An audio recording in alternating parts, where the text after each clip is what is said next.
is that one. When you are the Suyama politician, that's true. Say now we NDC ni, and our office NDC na our power. Into the NDC we kata when him now the galamsia. Suyahunu say, de be na onya regional chairman. Chairman to me do a regional chairman or a very powerful. Obi any mukruma. She said the MPP for Jan life man on no kwakoy. Now umpo ebia would need the breath is on. Tienye very careful. Ni make sure say if we na chrono, ye the bed suya today. Mate, and the justice at chairman said, and Obacho, just as a chairman saw a law student, I have really enjoyed the submission way. Oh, me feel you, Nepa. Oh, Mose, say my mregu, catch a pa, law student, and then. Or the FM. Of our member, chief. I'm very. Who to me condemn 20 years. I'm very. Now, some one people for no boss say, or condemn. Yes, some be boss a day. What chair me say or yellow? Yeah, we lost student. But on him say, Adana me tea say, na me wo meeting. Na meeting na me ya GF phones na me need access to my phone. Okay. And na ye meeting na me fa me phone na I need 2 minutes. And me yere e wa ma no ni frame me. Say na onipa na see ato na me say aden. O see 20 years old. The one started say ejiji demo. And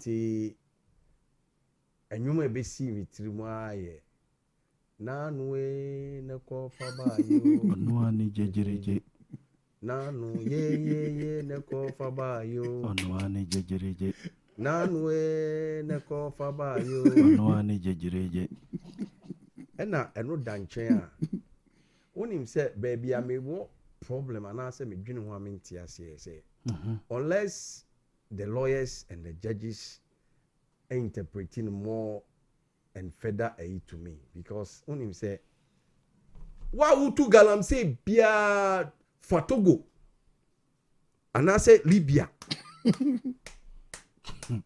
oh Oforiata call US we are who call you Fatogo for Libya si Mexico na ko hye wo na chi musie ye bom say kim ye ji sword ne so in say kim ye we ya hwi wo no to US what you say ye wini ya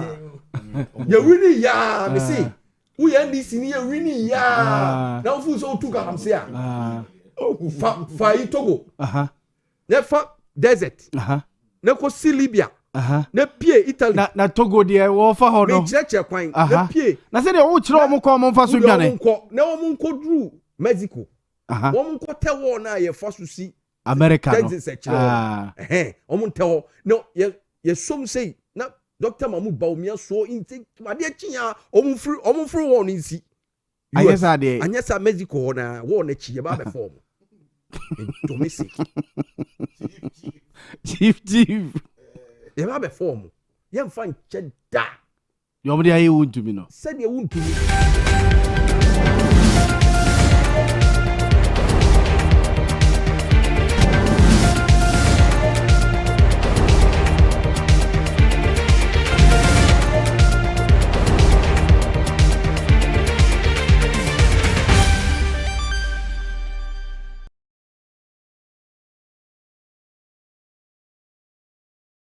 Pedi Ebremo live Owia television so and afi precise 105.9 FM so yamu akwaba yada wase se wie susu no de wadaje wo de umre wo do bibia fam yen na woni eba be discuss Ghana ewie Ghana and ye de to ye table yin so na ye discuss ye de hu nkomo ya kira dwene de afa hom na so de wadwen kire aba ni nyina in so doing ye hope see ye be build ye Ghana ni ye ya sese ne ma ye amomai no afa ne ntuma papa e de efra ewie bia se ne ya kan no miensa e de kosi no nsia on Owia television so and a precise 105.9 FM so ye de dwumadi we e bro ye discuss Ghana ye talk Ghana ye fa dwene de fa Ghana ho na fe ya hwese ye man no e be fa ne ntuma papa e de efra no apepepe na wie ye ba be ye so ho educate you, inform you, entertain you, ningina eka hobi. Ye streaming live we social media platforms ningina so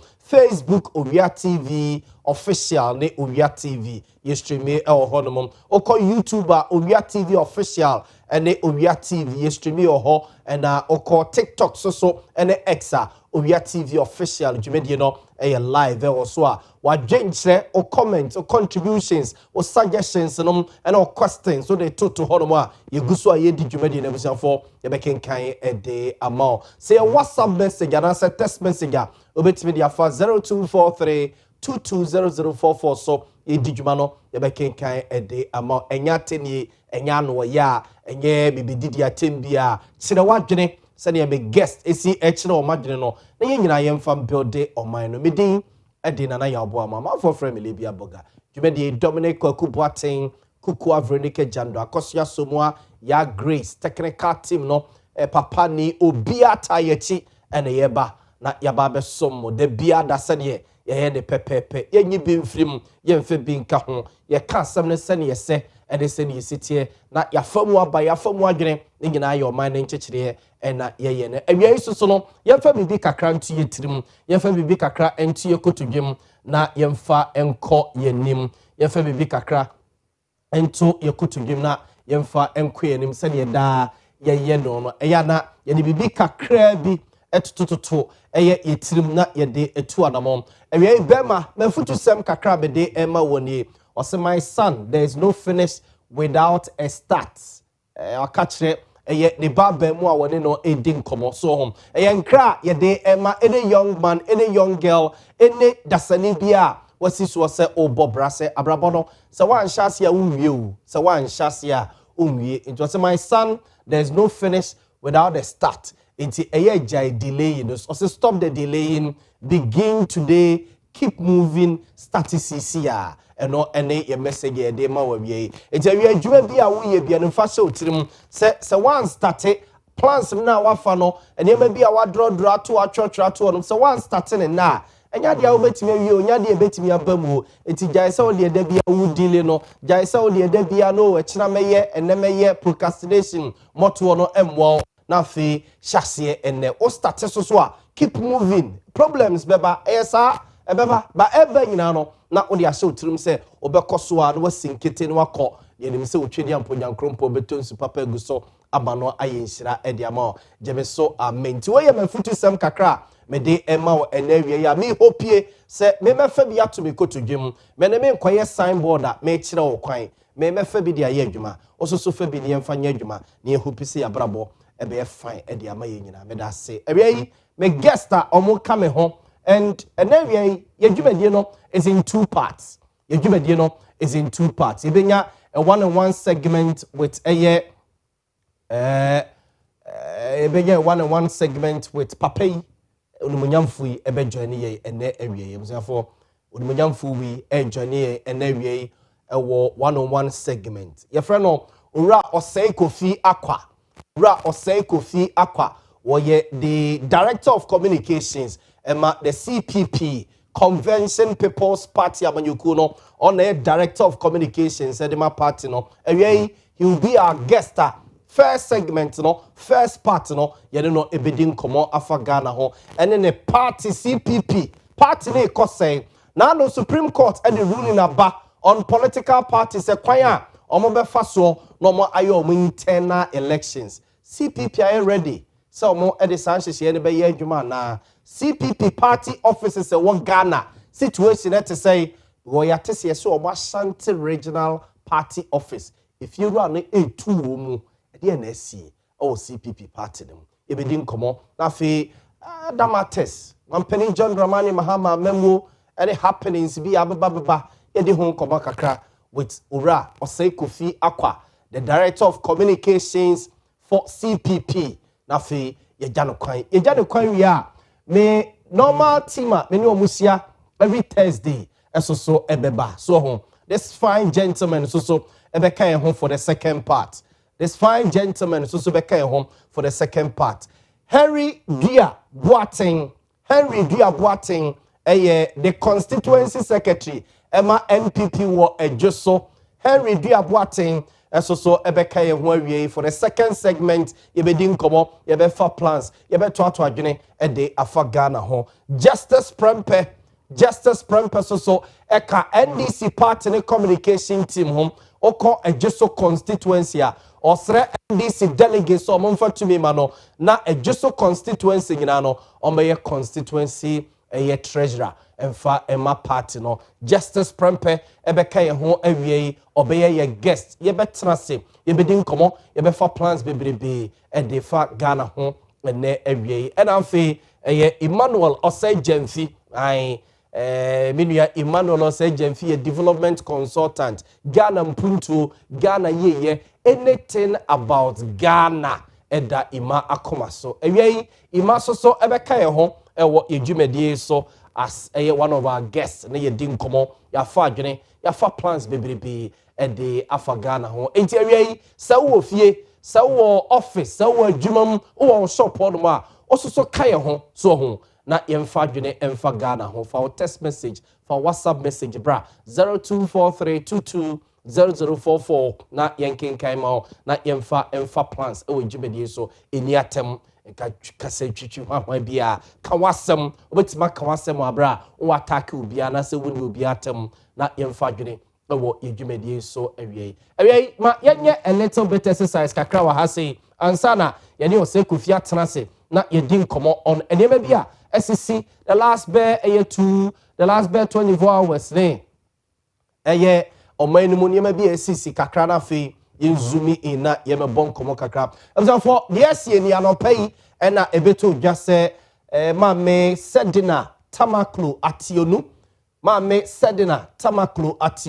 or former CEO of Maslog ebeto dwa se ma me between 2013-2016 and obey CEO of Maslog ne dwumadi awudi ye ankoye enti abanda da no mampani na nado dan kwaku for MPP aban no e de ne court jail no 10 years and am sika sembia ankoye wone penso emra court jail mami na mami eni Ghana na okwakohye America abonten so emra court jail ni wie no abaye nhyehyeye se yemfa mami ni mfiri America mamu emra Ghana ha sei na asotwe Ghana dia mano no omra na omehyasie na yentwena so America by no Ghana ni di nkomo omugitum omode ma me sedina tamaklo ationu ebreyen ema ni enim seja okwakoda prison na hunsam ni nkomo no koye bebre kan confusion by minority ni said dabi ma me ne baye no won koda prison wo check insawam wo check Kumasi prison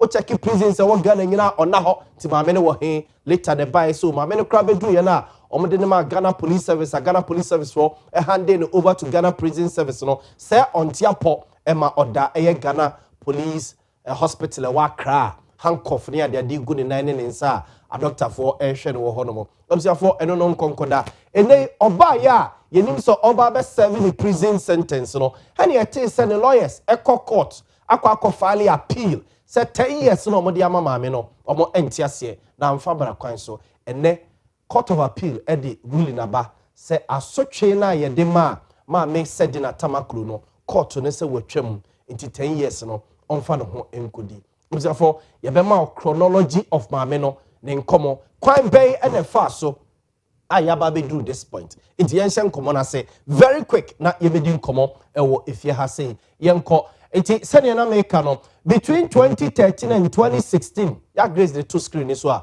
ososo betimi akan bi no hu say agese yebo yesrem na aka asema na say bia ye two futuro and de egu wani ye no nyina no ye dictate ye ho on issues ya na esisi on minimum nti we the trial and conviction or say the case against former Maslog officials began when Sedina Tamaklu Ationu served as chief executive officer of the microfinance and small loans center between 2013 and 2016.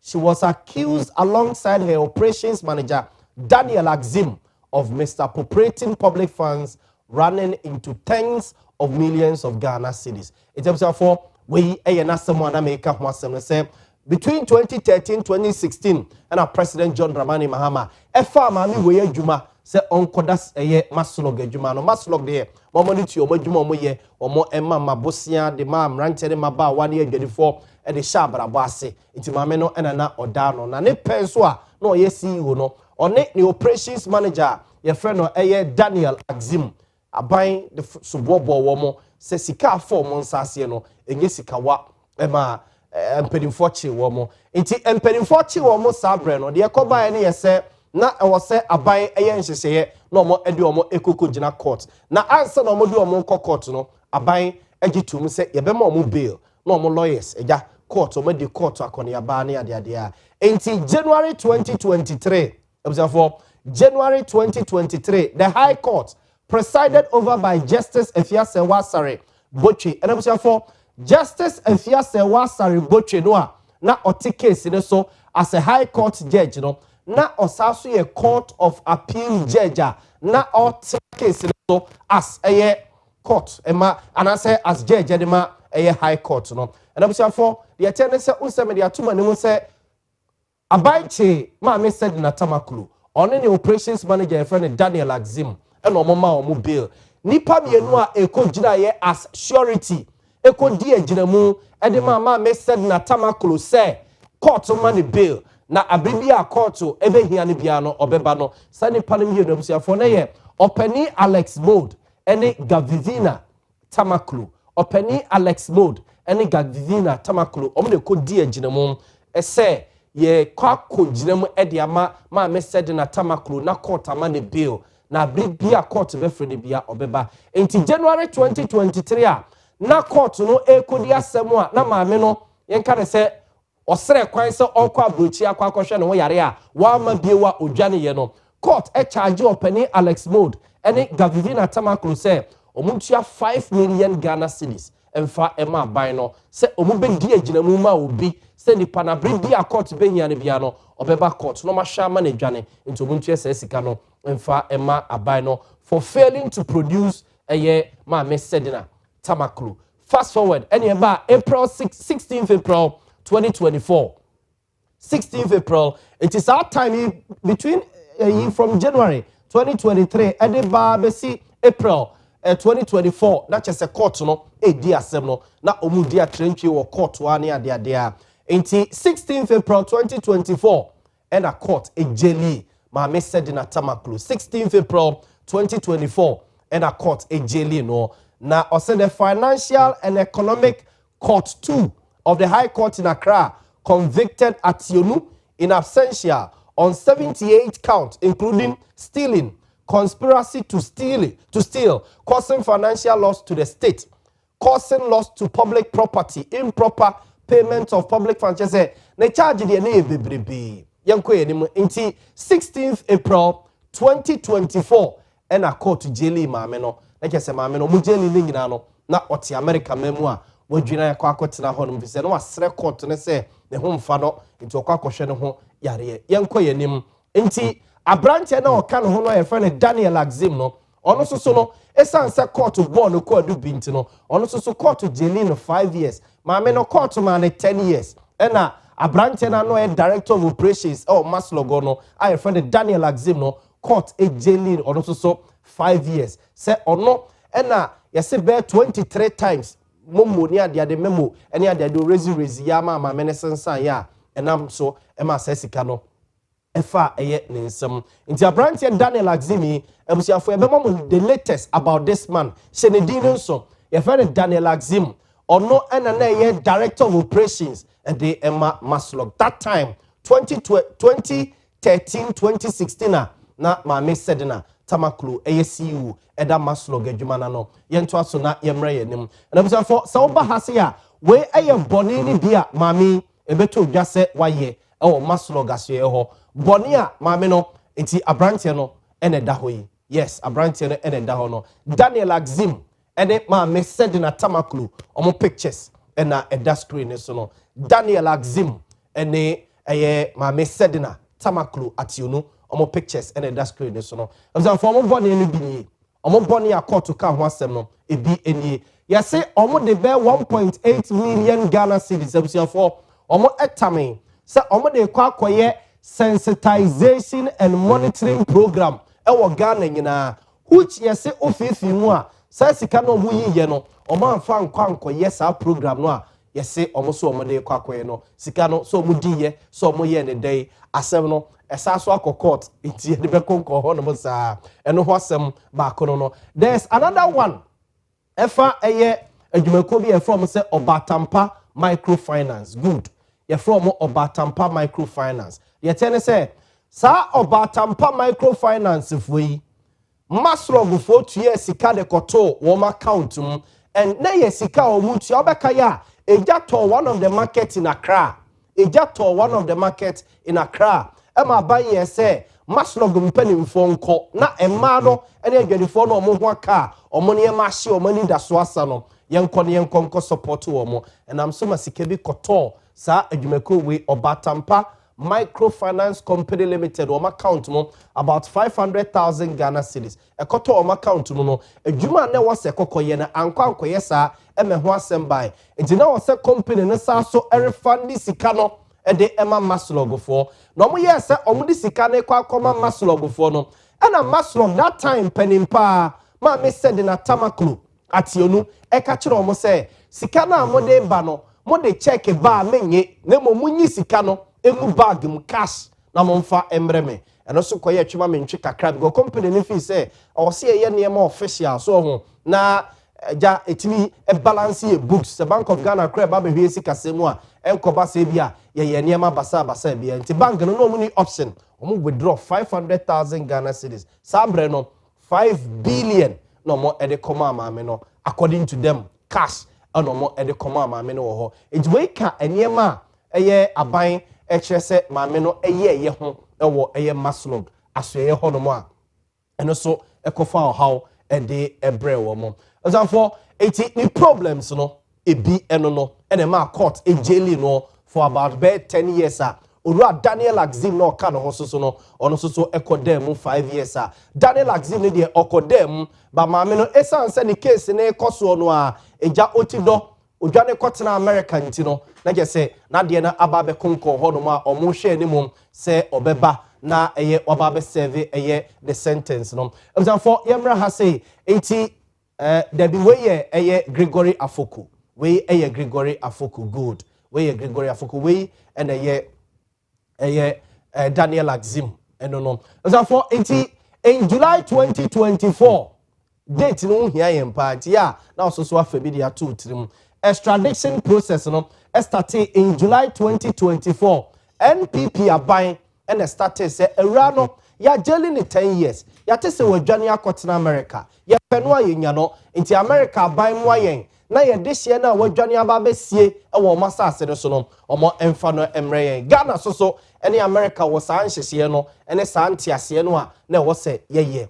nti in July 2024 government of Ghana formally etro krata e de koma eye US aban no se omumfa eye sedina tamaklo emreye nti so oba ha se ya July 2024 the government of Ghana formally transmitted an extradition request to the United States through diplomatic channels to secure Atinu's return. This request was initiated under the then NPP government. What must I say? Good.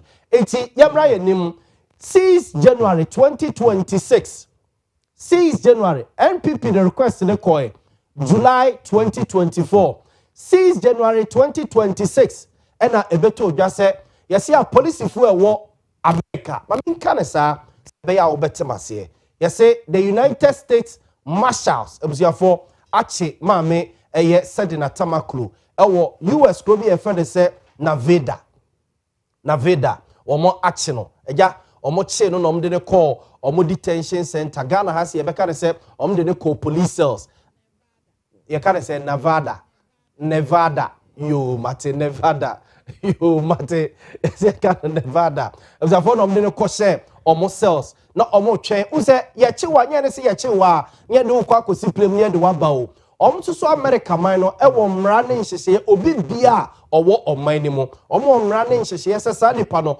o se e bɔ no ho ban enti omo chi no ye mra ye nim e wa ha sei omo chi na at that time 6 January 2026 no ena enena mua 9th April 2026 omo chi ne 6 January 2026 no omo twen ya April 9th 2026 anom de ne court e wa America memu say court emfa krat unse Ghana ban e de krat akwa America memu say ewura ne yehia no enti America for no so de be ko omomra nimfo ene wo mo court system ne mo no ma hwe say krata Ghana ban de baye no eye ne kwan so apepepe nye se bia politics ne onye hwe na ban ne person wotete ne ntine bia chenchina mo se yemfa ne mra na enti 9th April 2026 court wa America memu na veda hokro no a na veda o se Nevada etnase ema justices ahodo no tena so mo mudi asem no ema omoma kwan se ebra no yemfa no emra Ghana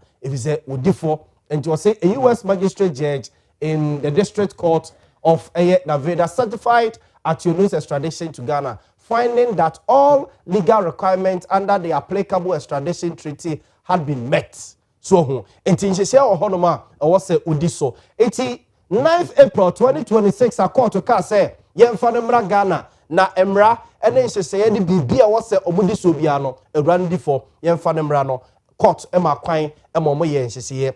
Enti 8 June 2026 ɛna the US Marshal Service surrender ma me send na Tamaklo ɛde ma ɛyɛ Ghanaian authorities for transportation to Ghana. Enti ebasa Ghana ye embassy a ɛwɔ America mem ɛna ɔmo de no ɛkokɔma wɔ mo sɛ monye nseseye na momfa no emra mo kurom hɔ no mo na de emra ka bia mo ne no eni ɛna busia for sɛ okay on say 8 June 2026 the US Marshal Service surrendered at Yonu to Ghanaian authorities for transportation to Ghana, marking the first successful extradition from United States to Ghana since 2009. Inti emra Ghana yehu bi say 2009 ena ebisi ye yenko yenim arrival and custody in Ghana. For it is over 8 June 2026 ena US a police funding come Ghana mpedimfo say momfa no emra Ghana. Inti adeachi 9 June 2026 na maame na ba bedru Ghana. Adeachi 9 June 2026 na maame na ba bedru Ghana. Odu Ghana no mde ma Ghana Police Service. It was say 9 June 2026 Sedna Tamaklo arrived in Accra to begin serving her 10-year prison sentence. Officials of the Ghana Police Service and Ghana Prison Service took her into custody. It's we adeachi ya ena maame no ebedu Ghana or starting so who say or go through process no and a police for na bechill nobody wa court court ne buboa no mo edo ababe she prison service for nsa na prison service for are taking it up from there. As for over 9th June edibesi 24th June a honor controversy be starting here and it was led by the MP for Menchia South lawyer na J Bafwa and for or started sound come no cry the leading minority MP no MPs no mo addressing media and they say emra obedu Ghana omde ma Ghana police for the ma prisons for no afia so checking Ghana prison dia ma me ni ho ukonse wo mo ni ho ukokumasi oni ho uko eye ehemfa be bie ni ho no ma obehu se ma me no oda ho no tina manfo bisa se na ma me no baaye no mo de na akwa kotu prison ampa ebeto dwa se ma me no yesi ofe no yare enti omde no kotu police hospital wa Accra na police for guard no se wo nwane ne ade eno de eno no the politics aspect of it. For or say between 9th June and 24th June 2026 a controversy started e wo mrasbege film wa brand mrasbege for no HSA 15 days in ya maame ne baye no yemfa ne nko prison na owo he e masan komo no so etwa so yenko yenim for abrantie na me kan ho asem a yese ona na ye director of operations or maslo godmo a ono na ebeto dwa se oboa anase on a razy certificate ne memo sunom ne ade ma me ne sensa ye kofa sikadi asem baye no for ne picture nie unsa me catch on say court so a sentence ne jeli ni so so them 5 years it was no 5 years one asem nie or say the co-accused Daniel Axim ne bail nie unsa for ebeto dwa say 14 January 2026 14 January 2026 and before say 14 January Supreme Court justices in Beko Akotena no na branch we lawyer for a file appeal e court say omo fi se kwan e fa so jeli abrantie no court nhwe ne mienu no na nkomunya no but omo say omo file appeal e court of appeal no na say court of appeal asem no so omo betena so omo ntena so no na say omo twentwe omo ho a no omo hu de akubia eno nti omo file a petition on Supreme Court e ma Supreme Court judges tena so e ma omo share say abrantie ne yema ne bail ejebusia for aha kenkani ye 14 January 2026 or say a 5-member panel of Supreme Court presided over by Justice Amadou Tanko granted Daniel Axim bail pending appeal in the sum of 500,000 Ghana cedis with 2 sureties. One justified with landed property. At this point, Axim had already served nearly 2 years of his 5 years sentence. Inti Sabrenwa na lawyer for a file appeal court of appeal and I say court of appeal ain't few omono na branch no and in the mu atwa be 2 years that njemra omo file petition on Supreme Court wa Justice Amadou Tanko tra branch na asem so no omo ma kwan say ye ma branch ne bill na mum yemfa sika 5 billion into the 3 so fe japade bi ntoto so hu na sabre no so no atwa 2 years it na aka 3 years we chiro de be so pending the case no to a beto so it bail condition no Axim was required to it condition bakwa conditions libya Supreme Court edema no bisu so enie or say Axim was required to deposit his passport with the court registrar, report to the registrar every 2 weeks and comply with strict monitoring conditions. Into way conditions libya Supreme Court makwan na waje na appeal near the idea to mono or they to a branch so it's like as a branch and they capture 2 years prison did that na or chance 3 years no we cha a day asoso until January 2026 or say the Supreme Court directed the registrar of the High Court to transmit the trial records to the registrar of the Court of Appeal within 1 month to facilitate Axim's long delayed appeal. It is so who the na me catch will say or file appeal no na as a Court of Appeal say them you know na as a registrar no crow Court of Appeal kra no o my kra na ke say ya pay date e ma case ni aba betena so in general Supreme Court man kwan say ya man bail na Court of Appeal any na sem no almost had the source so say was say registrar no want Supreme Court no and direct Court of Appeal registrar no say nkrata sem ni bibia also we bi onye ne ntem na within a month omo hwe no mo enka branch no asem emfa emfiri ho no mo nja branch na asem no bibia eba bedru ye enie enti ene the yaba bedru nie the appeal and the acquittal enti ene May 2024 se wenso enye ne ena ma me said na tamaklo ationu ne lawyers file o appeal no enye ne ena o file o appeal no ebusafo omo de o appeal no way back in May 2024 ena omo de o appeal no ekoye sabre no a court jeli ma me no a anche bia no omo so omo file appeal against 10 years no a ye de ama ma me no enti ationu lawyers filed a notice of appeal against High Court conviction enti in 30th July 2026 the Court of Appeal unanimously overturned the conviction and 10-year custodial sentence imposed on Sedna Ationu Tamaklo, acquitting and discharging her of all charges. A 3-member panel of the former judges na ene omotena Sedna Tamaklo case no so a omudi ya omoso omfa no hunko di na for judges ne miensa omudi ene wa hai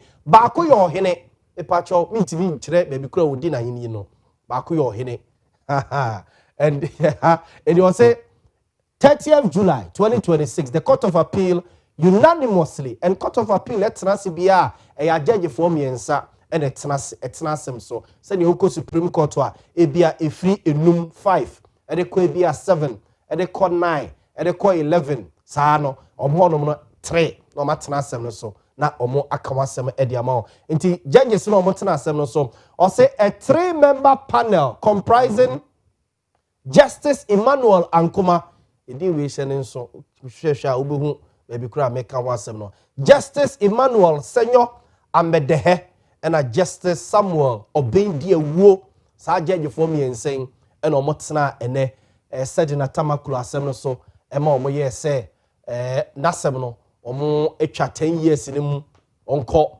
na onko fa no ho nkodi omo fi say enema ntwa yi e wo ne tra ni mu nti onko fa no ho enkonkodi. The last part eni or say current status said na tamakulu Ationo acquitted and discharged by Court of Appeal 30th July 2026. Abranten Daniel Axia enti eno ho asem eno no way decisions in terms of say open Court of Appeal omo ruling there by no opening na for you say 94 pages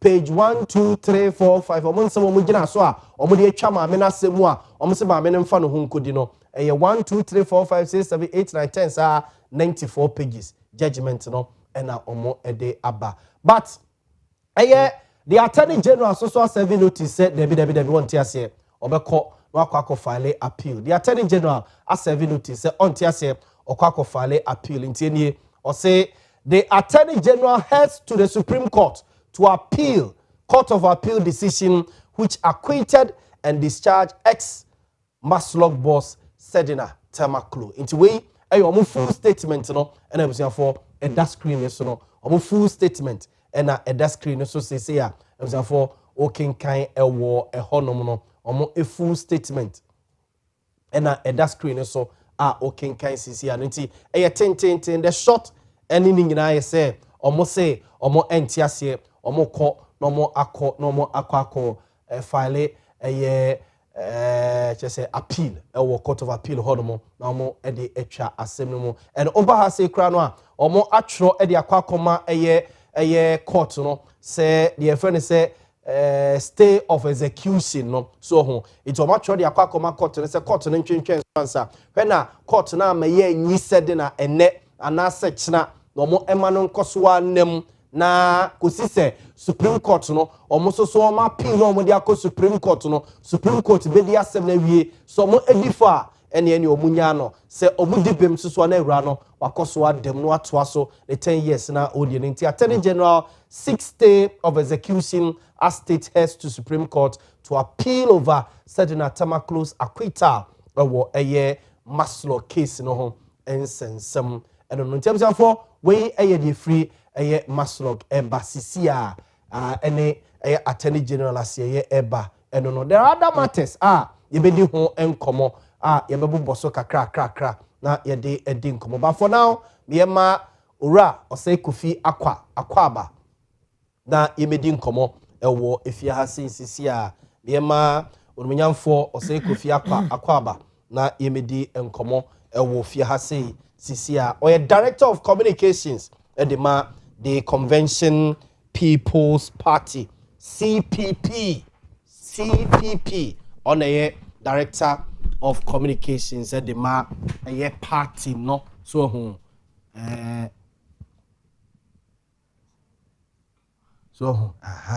ti away ene oseko fi be have a time kakra ewo ene sisi ewo oman mu na ya bobonsem so kakra ya bobonsem so ansana the second part no yene Emmanuel say Jemfi yene Henry Duaboaten yene Justice Prempe so ebetrase na ya fa adwene ewo yedwumadi so ya ka mo say live ewo Owia television so yes also live ewo precise 105.9 FM you stream me ewo your social media platforms nyina so yeni enkomo quick na yenko yenim ozai akwaba mahen yania ne fie boko nyamia dum no mpai bo CPP mu so boko CPP mu edepa boko yuguso kakra we the radiase na da be na mo Congress da be na mo ye mo interne ho se mo nuano mo MPP ni NDC fo no ye bia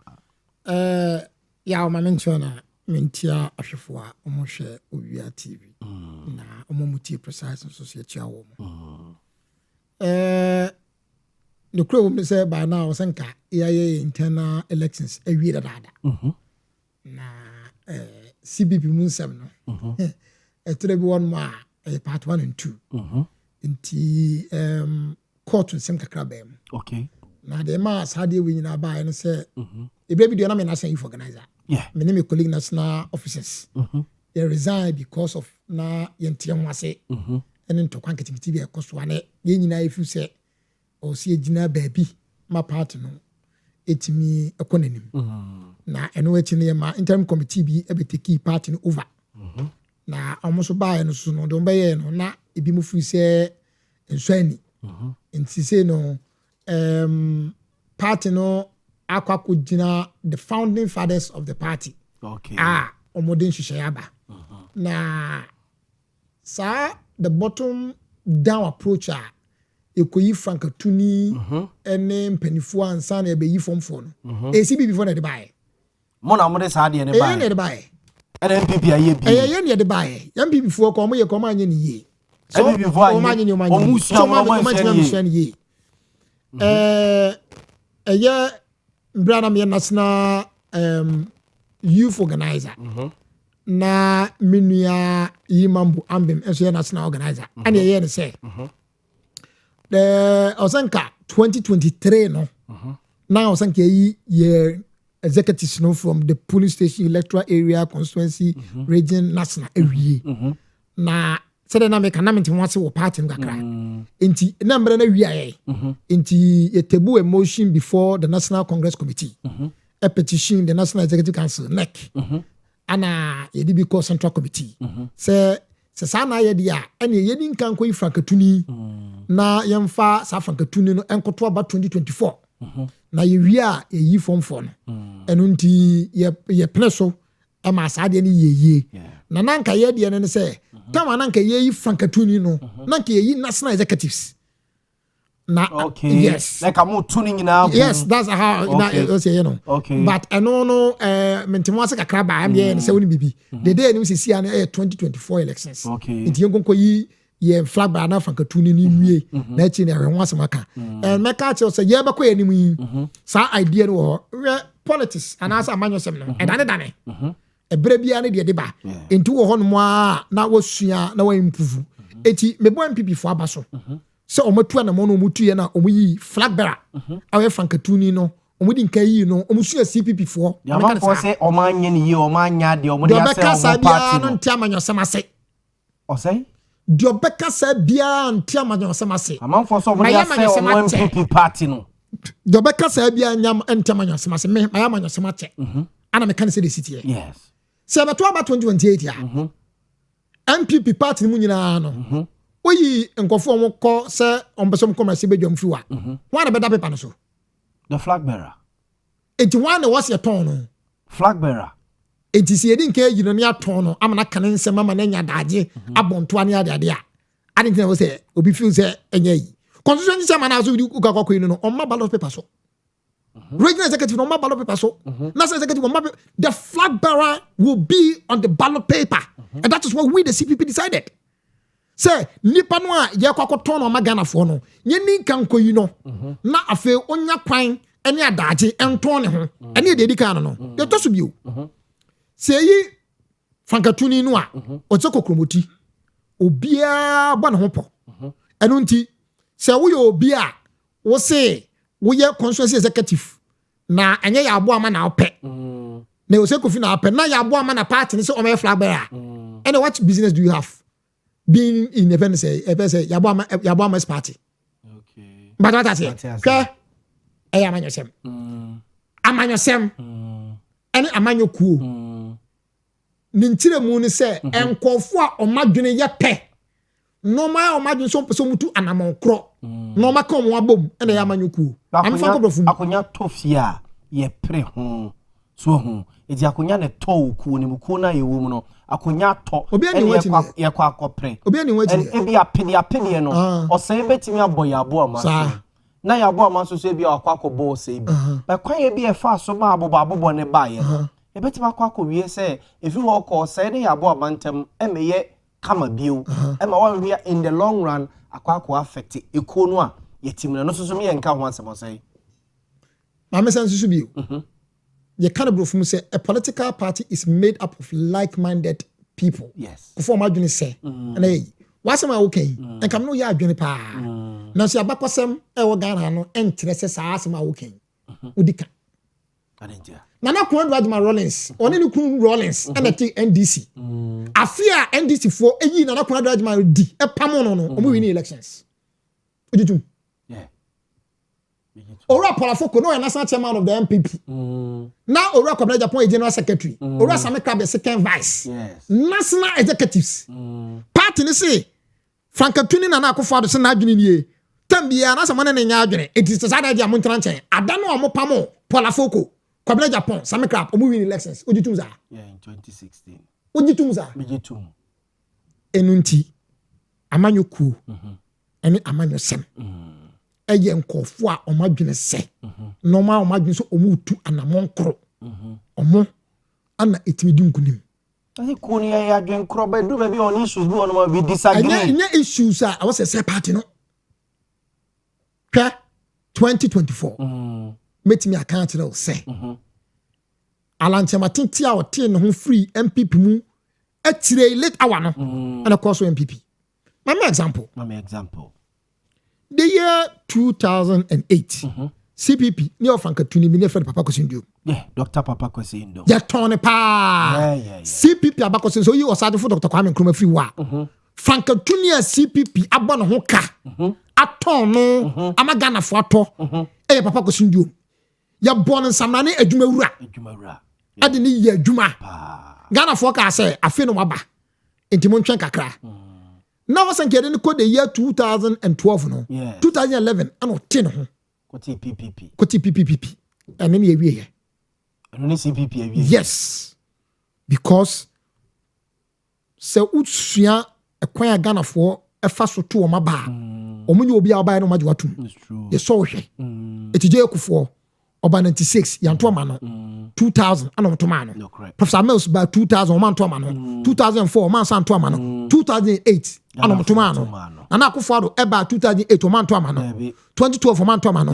2016 na so ma dey to ma no sana Ghana for to ma ba if you don't understand the psychological pattern of the Ghanaian voter you will never understand the Ghanaian politics but what I say it's the MPP for you no o ma say nkran a omo saso a omo ko ba bi so omo ye miensa kura no a omo adwene ekro don ba so omo ye no omo betimi aye na mmom no so omo nyankate bone be fram na sa afi omo tu frama de also de fa bonku ni be fa ni fa de fa ni fa be fa be soro de so de fu be fa fom e be wie tie no na fa de divided enti ye CB before ya adwene omo sua and to me so omo ye ni yie na omo no omo sam keka e be boa omo enu ntina omo ko omo animi Enkofo mo be yi wo mo region as regional executive very very important. Really? Yes. Aditia. Meba. Enkofo be yi wo mo as national executives very very very important. Aditia. Meba. 2000 the year 2016. NDC for ye di akonya firi wo mo nsem. Yes, the year 2000 ana. No, the year 2016. Yes. NDC lose elections. Yeah. Matwati ase. Ano we say dun ketia be katia NDC for say. Me ana me twotwo for panyini. Agire bi abde ba e bia na me ni of some for me nya adwene. Eti monye titire ni nfa mam na monye me national chairman. 2024 me dem baba power. Yes. Omade ma no 2022 23 2024 no party be dey win here. 2024 NDC. Afọ de make na say. True. The tia make us an say. Said na wo kase ebi won mo antawanta obeba me nipa ho adwuma kasa beba me nipa ho adwuma enukre esi nanso so ye okofo bi won mo a asamba na nenua bi onumonyamfo bi panyini bi ebo pini no ka se jamane nka o jamane ka it's true sani pa no nyama so twefo ani wo obi wo so a won de wa na se odi aboro enti emfa ho ne di obi abeka ontie ana ye won kofo bi won so a onye be jamane ka na so hwan na be ka tin se jamane ka hwan na e ba na ni ma be so that is where some kofo no omo be yi omo very important ma me man fato ho menu mienu ye ni mi anwo ye anuafo pa madana from ko me nyane yes sabe me ba hate yeah sabe me ba ye me yare a me hwefia me hwe me ho kakra ne ade o frɛ me na kofi ho te sɛ na me se mo ye no na ba me ho ato anam se ya wo ntime ere beba So before from the frame ya ebia kamaka tse me dey. It's true. Me ma twa ase. Nti obia ne nanim onyam ene no ne ka. It's true. Enti abatu om kwakwa yi regional executives no. So om ye very careful. Why? And now you know. Say omenya party nanam na nanim onyam nti. Sabi didi ankofo wo ni mu nti. So konkofo bi na so kokate om say. Ade we me pese ujama ne ka. Me pese obeka ye ho. Me pese asem we menka fato ho. Sa nipa no behwe wo na omati o masem. Ujama naka. Sa enu nti. Medium so sie ni o. Meet you. I want for say sankrofo ni dia san wa MPP me bi MPP mu bi mu. Sa nipa no a ye fere for no a o se kofi o mbe bo se kofi anim o be ko Yaw Boamah no be ko Dominic anim ama ofre nipa no a o se asem we de be bia afa yafa bone ni watwa so no ye se sankrofo na san wa MPP mu mebo dini bi ne magya ba ko bi ana mienu bi mate efise mate obi ka agro no ye de no na fe ye to aso no correct political party bia say a region say national say constituency no ye wo panyini bi wo no mo a ohwetutu fie wo etwo for panyini yes or that constituency region na national no the position of the secretary yes to me say enkofu a ejina mehu wo mo enyina no de me gidi say oba wanim no be ka to so o me Yaw Boamah eno kre asema kanyina odi bem fateye na sansa ase fufuro a wo obenya gidi o nimu na me menya gidi o nimu amwa wuku honorable amwa wuku Asante region honorable amwa wuku Asante region honorable amwa wuku Asante region honorable amwa wuku anidia womo a oni pa miensa oni omo contest na nipa mienu na mahu oh yes nipa mienu yes nipa mienu womo a ono prinya no o magina regional positions da ana say o ma ba be so bia me ahwe it's true ora Francis Adomako Francois no a regional organizer yes me my organizer Juma from the police station as for AME police station when I'm starting as a CPP police station youth organizer me di deputy constituency youth organizer my constituency youth organizer my regional youth organizer my national youth organizer organizer bia no one samrane want to field marshal but to commander want to commander over to the greatest man but to say operation director yes François awunim dia ebo no ombone akoto hene oh ai akoto hene sese ni bi no ono no samrane a no pia no mo de mo no adentia na akoto minim na say we organizer na wadwuma no say we organize dom na wo ye ha na otimi pulu nyoma na edi ade ba ma no say akoto hene a me ba mu a no I'm being frank it's true me kai the obiti say Samia Uku no mo friend the commander what I say even say Dominic Ampa no the deputy no the job dey grand for Masha yes what I say na be mu na operation director mimi obi mimi ye fami chief commander me youth organizer sir ma soldier sorry you call mimi I'm telling you that's right but Francois enye bi origin. Ye fan bra akoto ene. Wow. We you did it to me. Enya no nko a. Oba party no. Every ebra na party no I win about 2016 or more 2020. It was about 2 mu. Yes. What I say? Yes. To see you know. Organizer there. Party no nyina no engine no. Wona ya ne kese pa. Chinchim. Yeah. See a party no emphasis here. Opposition. Inti also by petty baby. Poyando. Once upon a time, I pray deputy secretary. Yes. Against Alan Jima. Yes. And Alan Jima win here. Yes. On an and then one idea, not so about communication director. Yes, original. What a Kasama party no. What me what TV so. Obi anti obi kai. No obi a need dim come out kwan say. Kad your party bet me aye. Was obi si mi tise kusi. Yaw Boamah. Me buy. So obi ka tem say me nim say mo kua. So wante. Debbie man. Na mabetena Owia big platforms to say. Na busem CPP want some dey ne ye kwan be ne pafa so beto to ni ade ade a. Me so Yaw Boamah me ba be sia sister bi fo mo sim ti sa dey. Wait. Bala people to cry. These people don't deserve to be there. Maybe psychologically it has Psychological affected what? the person. It also Maybe expressing. TV so communication that do you know what it takes to be I'm the national communication director of the CPP. But you might have a to make sure say CPP no ma bon de ro ma na ya kona ma wo okwa do so be join it. It's true. Say me ba se akom de no me ma me so yare enye wo wasem e because me bu abam e na communication director kwa na ma me yare onye scan to do mani ana se me join party. It's true. It's true. So certain things are not meant for the public. The public consumption of anything you are turning out should be something that motivates them and invite them to be part of your political party. It's true. No when your platform so kwakotena. Na mo be din komo born people dey ra o so obi si mti se kusi. Na sa nipa we aba so obepe cho for penyini. Na sa MPP kwa no komo ye serious and cabinet committee sango for sen kese so mu free. Oh, of course. Oh, say. And I'm serious.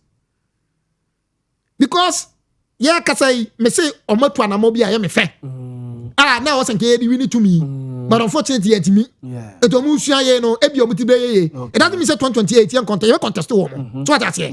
Eti me catch there o say abato ye omo baba betu yi. Our region ebe ko national enkofu omu be yi wo mo.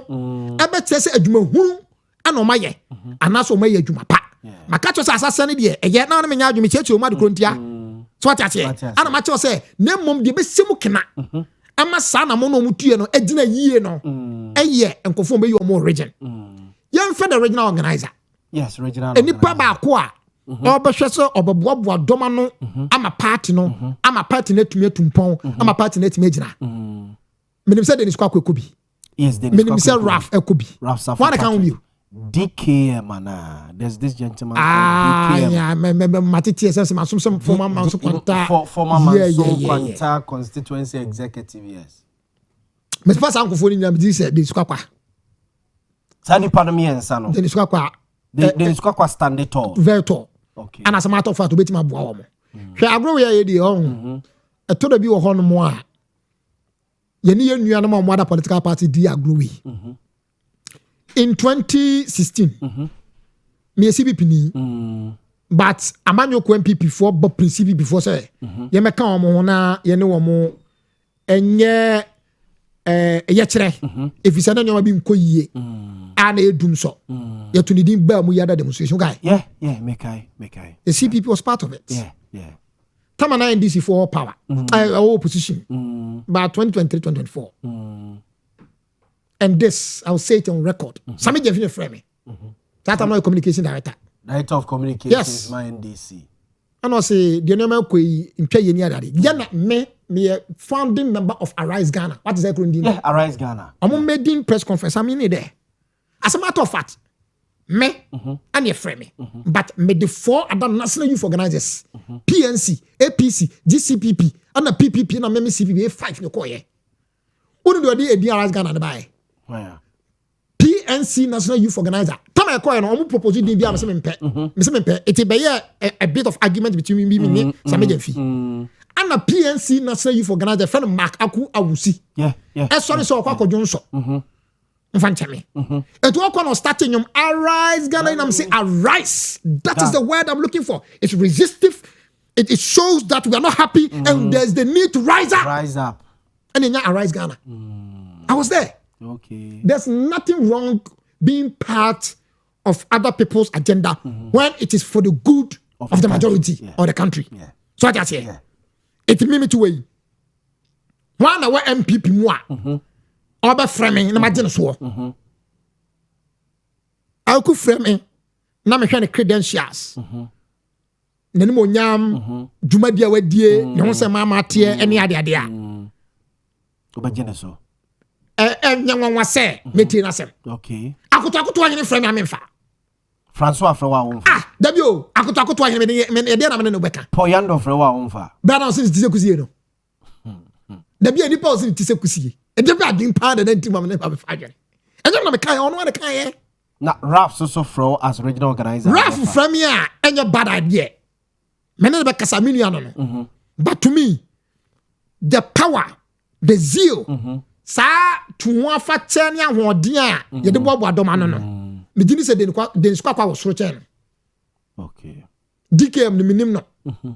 Obi a onim no de obede na adwuma. Enya no nko a. Adwuma mbaba be o mo ne mo nsantwerofo na be ye. Yabo ama hwan de benya kukudu aba wani mu no aba be kasa mo akoma to yam. Mama we fi say. Raf, a former regional youth organizer. Yes. No, so Bobo Mabuna no, na party no day. We need to me. The part of party no emphasis here. The opposition. Inti say ni pane bana so say adwuma pan to aswa. Adwuma be ya. Opposition adwuma no anade here. I mean, do you follow the drift? Sa regional youth organizer na Raf DM. They kwa edibida ba no acting. Tama Ora Nelson. Chumasi. National Youth Authority. Nelson Usuansa. Nelson Fatemi. Me wait Fatemi. Nelson Usuansa. Acquire National Youth Authority's deputy CEO. The Squaqua was the one who was asked to act. Yes, it's true. On the one called 2020 elections. 2020 but winning.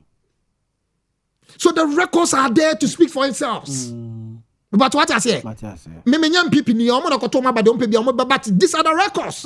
And some say the city eni na etu ogun sane eni a ya de kire wo mo. Ofa obi ti say Victoria, mama Victoria, ma Victoria so a town.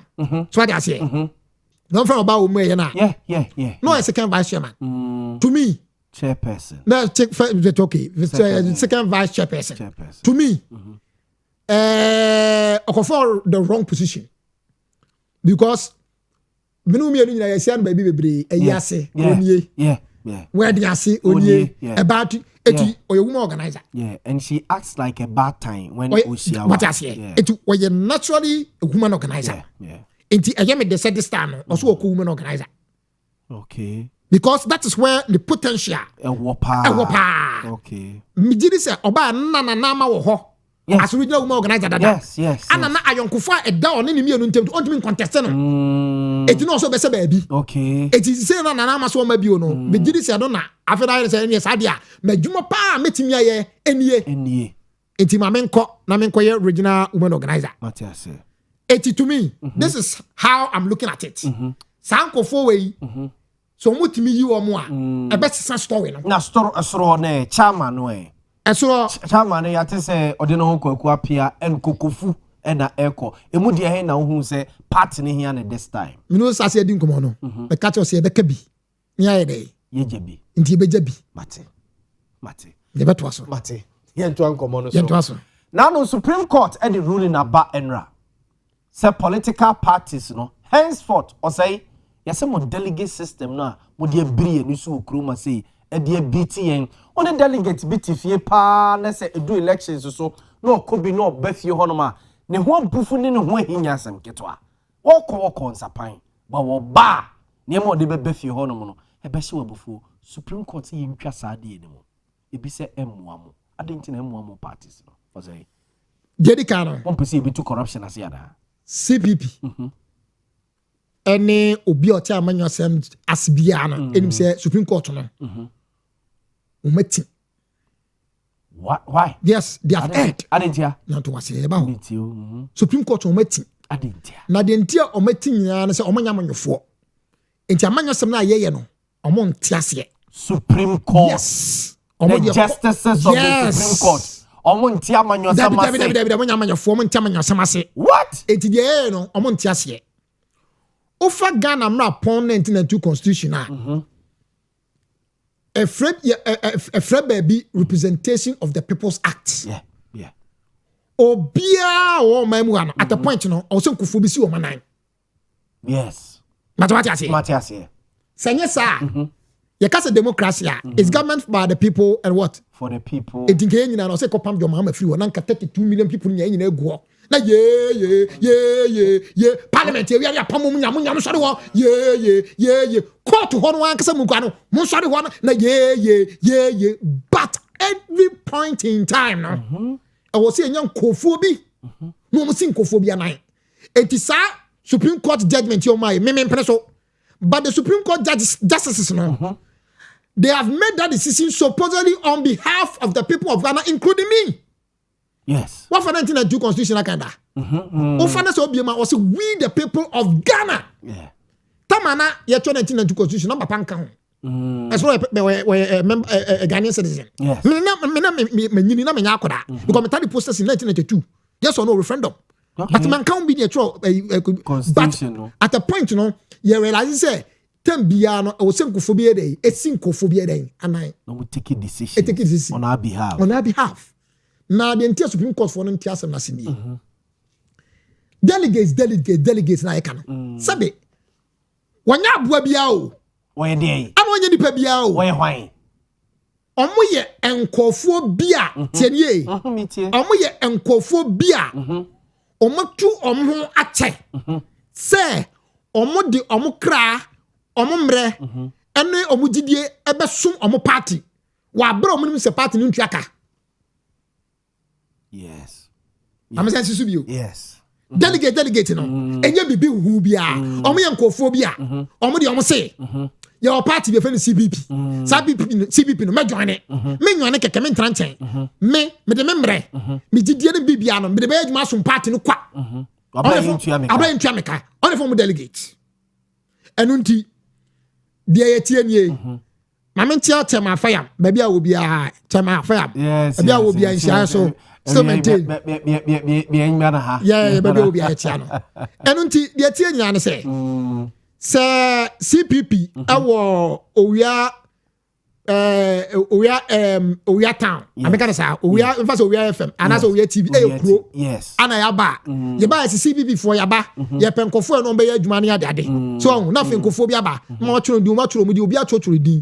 Omuch mudia. Sanko for much room mudini, natural mudi. Ya fe yesi penkofobia on bede kuo na no tenie yes on bede kuo na no e wo mahamu anom e bia nkofo 50 na chu omudi omu chu omudi ne nipa 10 pe na mo se ye de club bafo de ye de ho besuo na ya som sa party no enti sa nkofo no ye nya eto omo so aba na we ka se me na me chairman we se me na me first vice we se me na me secretary we se me na me organizer na mo nya position ni awi afi no mo be delegates yeah.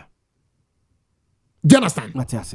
Atosubio, the entire Supreme Court no tia de no asene say. Political party bia mu no, you with different types of membership.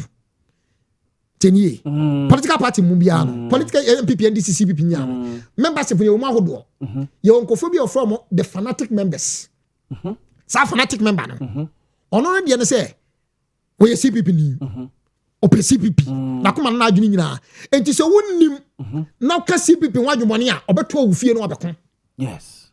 Baby obeko bia CPP flag e dey ese ni ko egunikam chobo ye odi bi yes se kasi yem free han kwatamale a obeko bi baby a wo bia no pese obi so ye dey we CPP ni ono we fanatic yeah ono ye baako and you want the passive member no we CPP ni okuta card otwa ndi we ni bia se CPP ni namom se CPP ya de na se emra no moa no a oh no ma okay only a passive member to no nya fa and you want the sympathizer no we CPP ni okuta card otuna ba ma CPP na mom obetene nka this main election 4 years na so ne beto aba na the police station no odo CPP no hwere akoto ma party no and you want the anonymous member wono no we CPP ni okuta card otwa ne dues na mom adwuma bi a woje nti panyinidie bi a dia ma no nti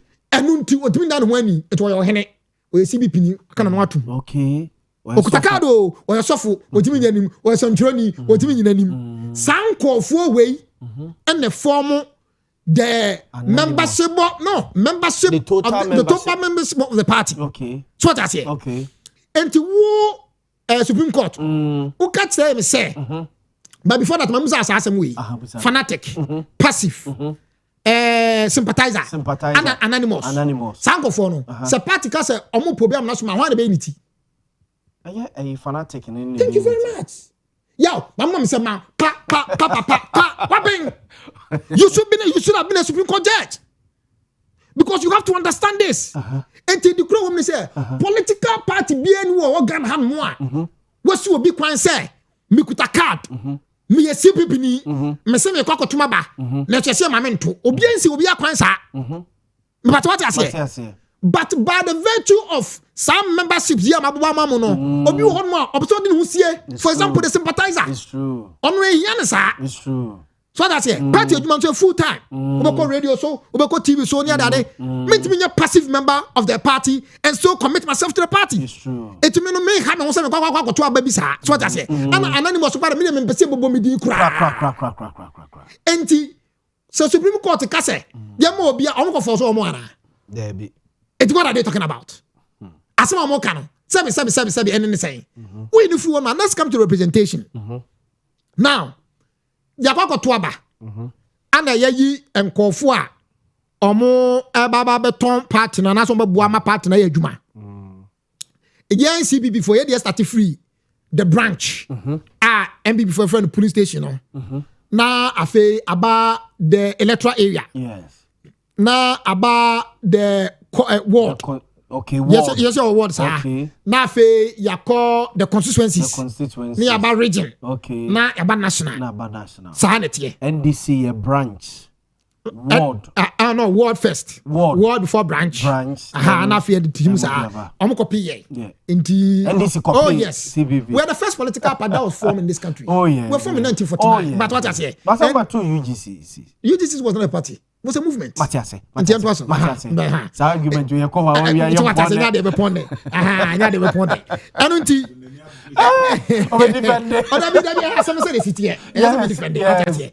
Anu nti say no. Yes say. Ensan se part no nyankofo betu omo ache. No ma ye adwuma ma party nti no. Mu nyina e fa se mu nyina akoma betu aba. Yeah. Ye penkofo omo de anopo. Awio.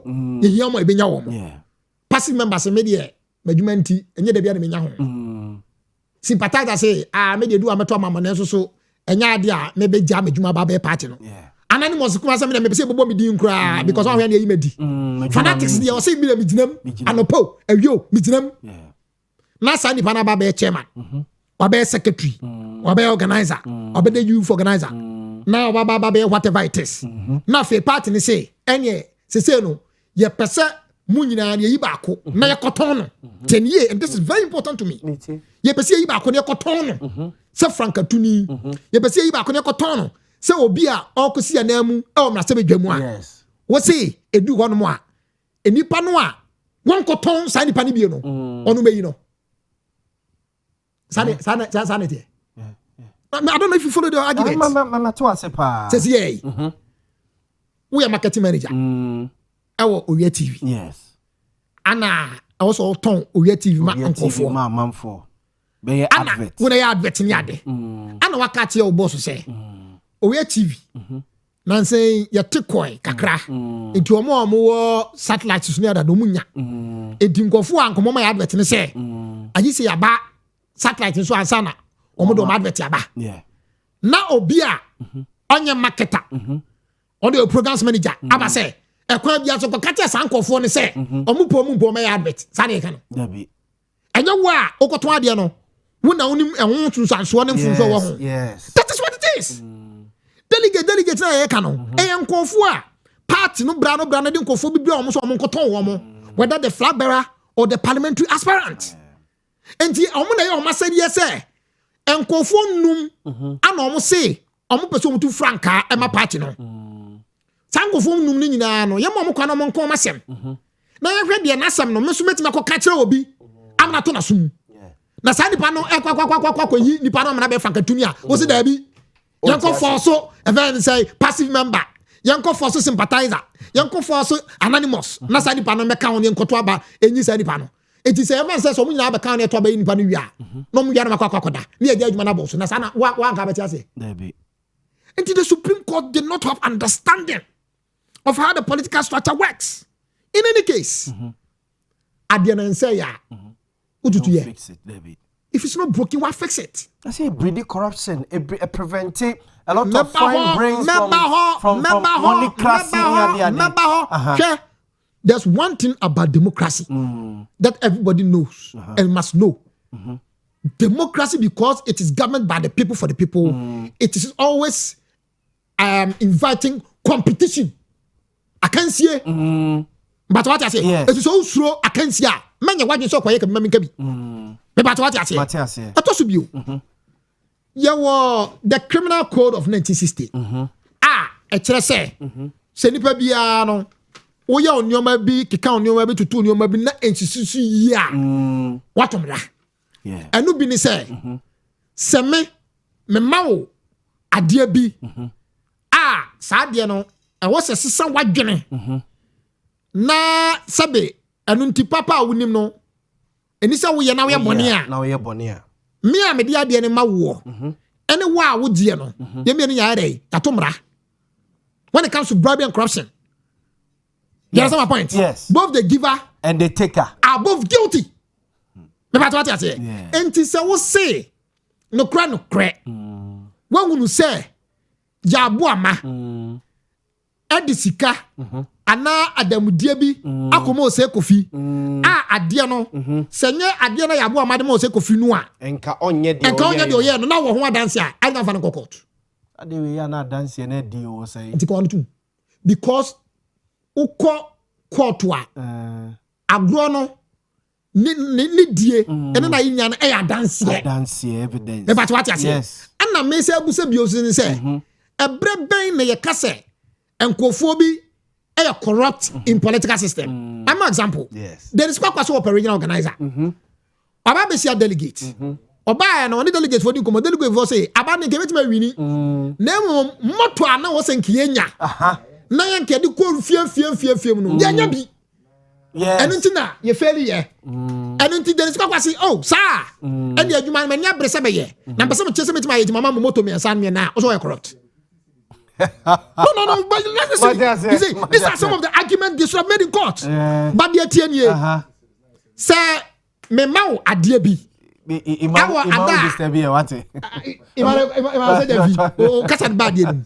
Sir, me mau a dear be. Wabra e kotuaba. Na sadia na me de ma wono. Sadia na me de ma wono. Eni abato no a wo koto no. Any chaka bia. Met ma say corruption. For example, yes yes baba beto ba. Ya ba no. Me TV. Me bato election. Any TV for so TV car. Moto. Yeah, the organization. It's no. So ka se nipa na corrupt, you can be justified. Okay. Ten you at the corner me dey ma wo no. Any djuma die na wo die no twaka be na wo. Oboka corrective yakwa party activities ye be kan ni. But you grass one. You grass one. What that here? TV no kuta. Proud no to amoto. What that here? Waka ko TV. O say it doesn't make sense. Ogomo we start so imane justice na we so no. No, that is the opinion. That's the beauty of democracy. What I say. But what I'm saying is this. Geran kofo kra no amode asem ne court. Mpenifo me nsa no amode asem ne court. Owura Frimpong Boateng. Kwabna Frimpong Boateng professor. Wo ye nya atwom. Hey, adai. We ni pa bone. Na baby we mfia wa duro no. Mo nya na so ose no akọ. Oh. Hwa 1996. Delegate system. 1996. Oda we are not about so. Me dey odie, we see me twab. Don't worry. I mean, say me dey me nyai. But odie me tum na my day. What say see? 1996. Frimpong Boateng. Delegate system no. And the koyi dey kufo. A man be repeating on 2000. Emma 2001. Oba president. Oba no or appointee Frimpong Boateng CEO of Kolebu.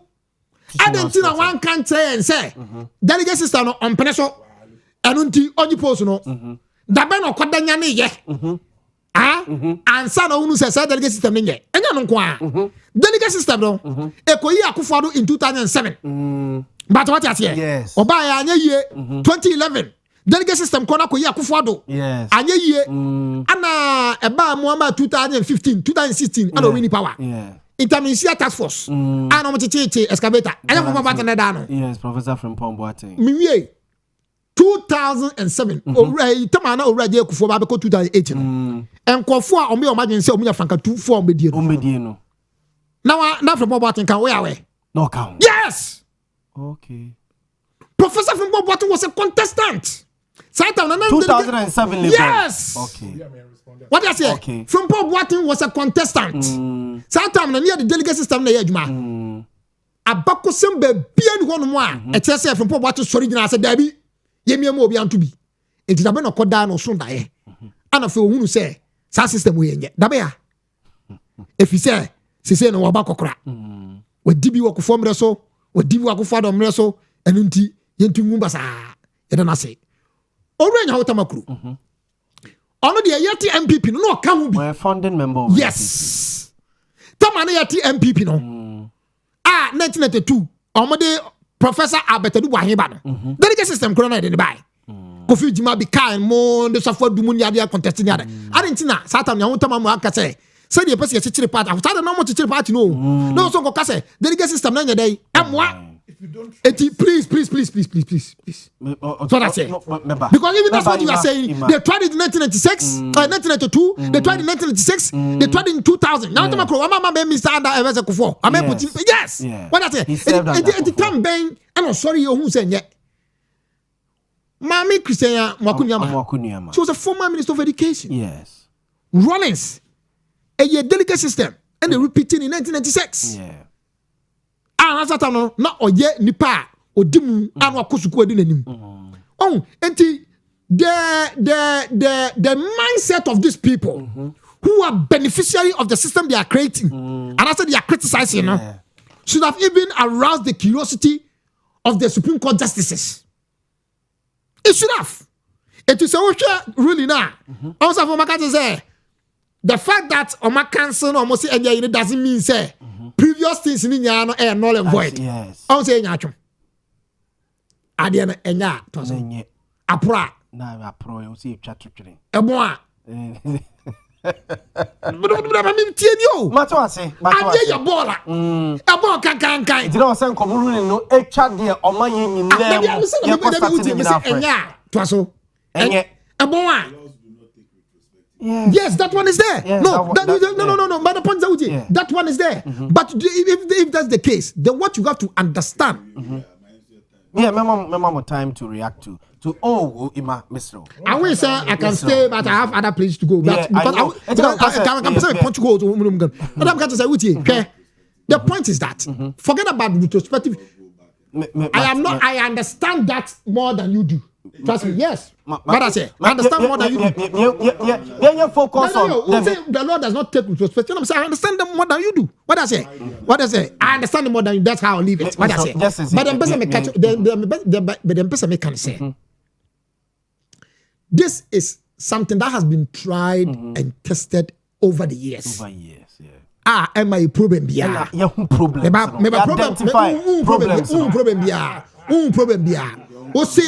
I've stopped a lot of people from serving the nation. A bit to say, me person representing me man for parliament. Yes, I just say to Jessica. What am I saying? One person.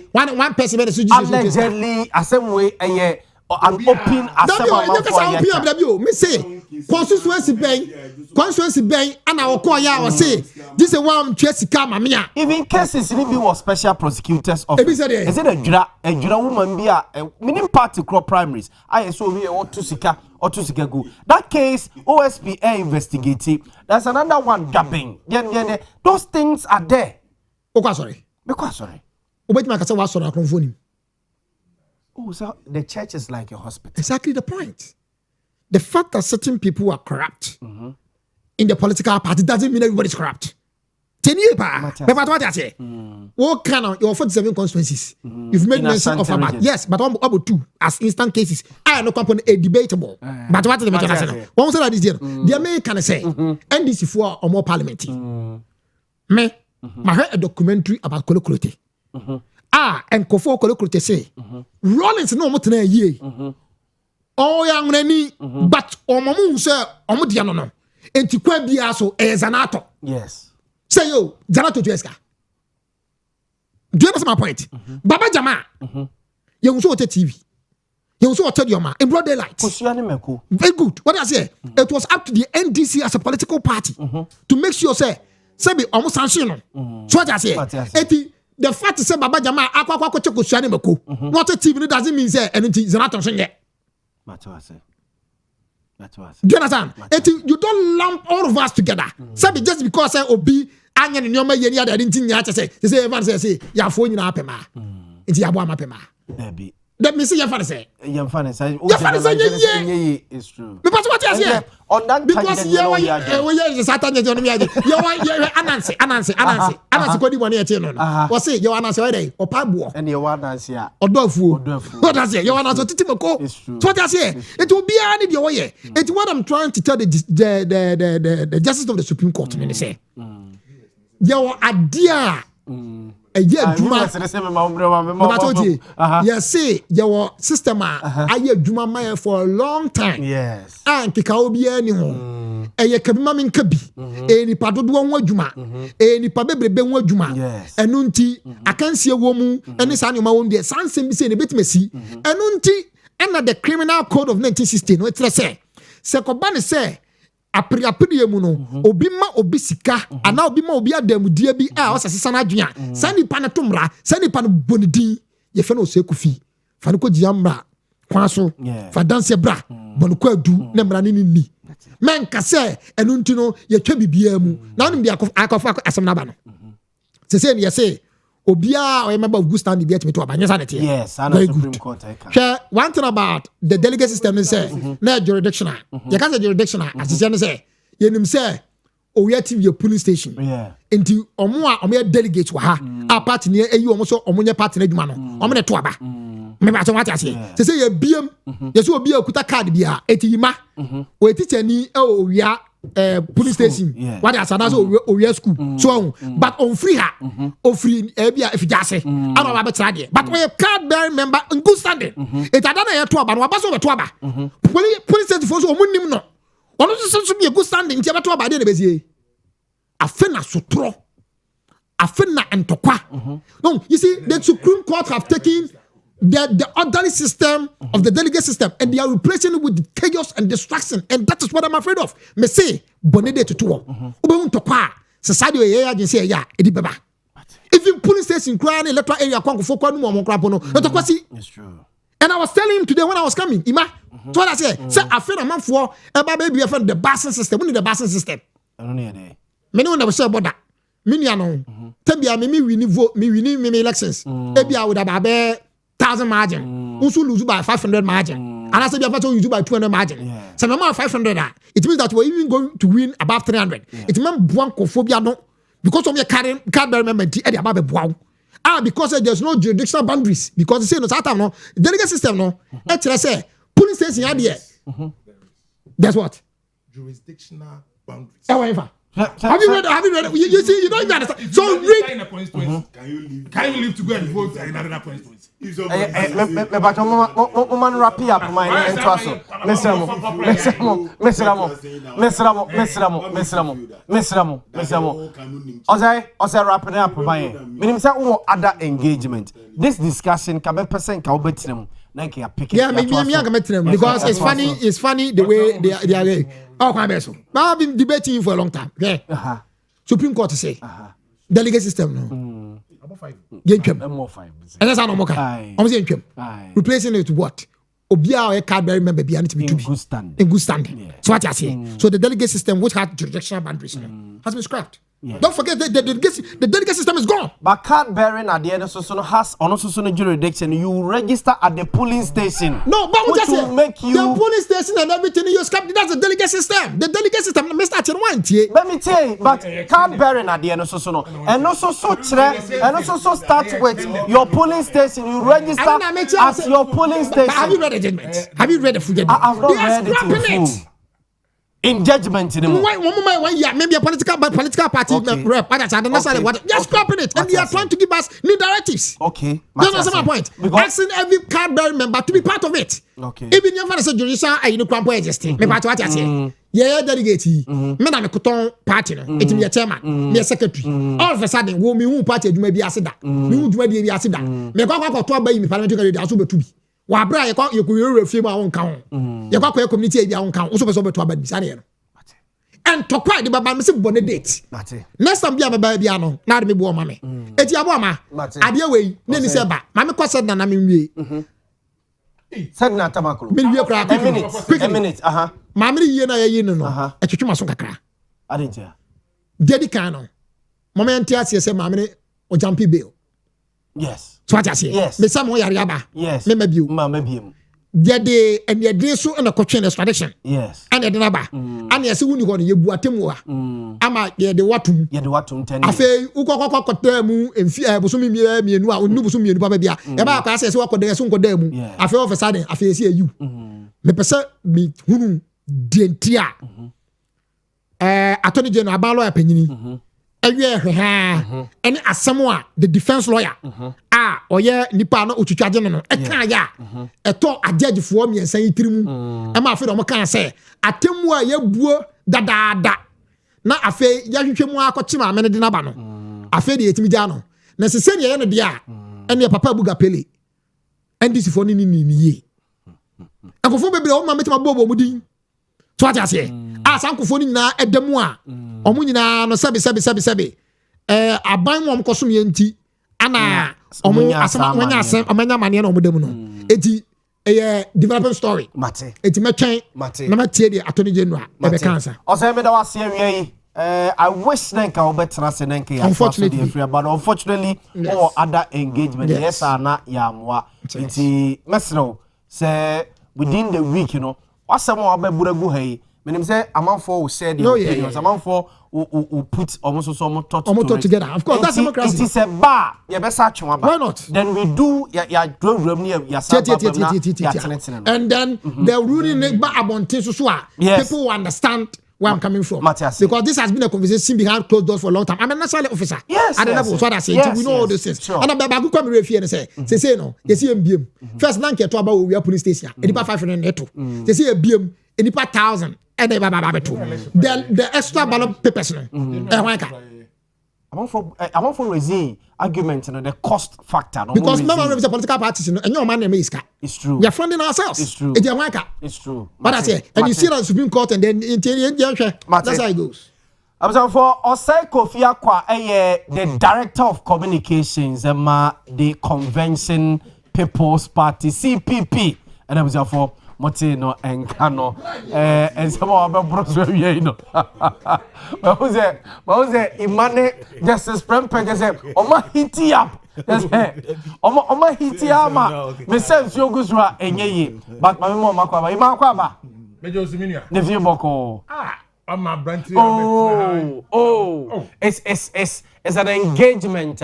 Minister production the modi hon komo say you have a time with Osei Kofi the national communication officer and sana ya bamu ho yes no but yes and buy ye bem no ye bem ye mamu metra ha en fiase obrobro nsem bia sabio and you to the benefit of the country ye abro I was say Ghana ye to some of us it is a dream come true ye really no sorry. Mama justice akwaba makwaba na memra na let's start if you hono. Justice akwaba. Say. But who say one hit ya pa ma je say.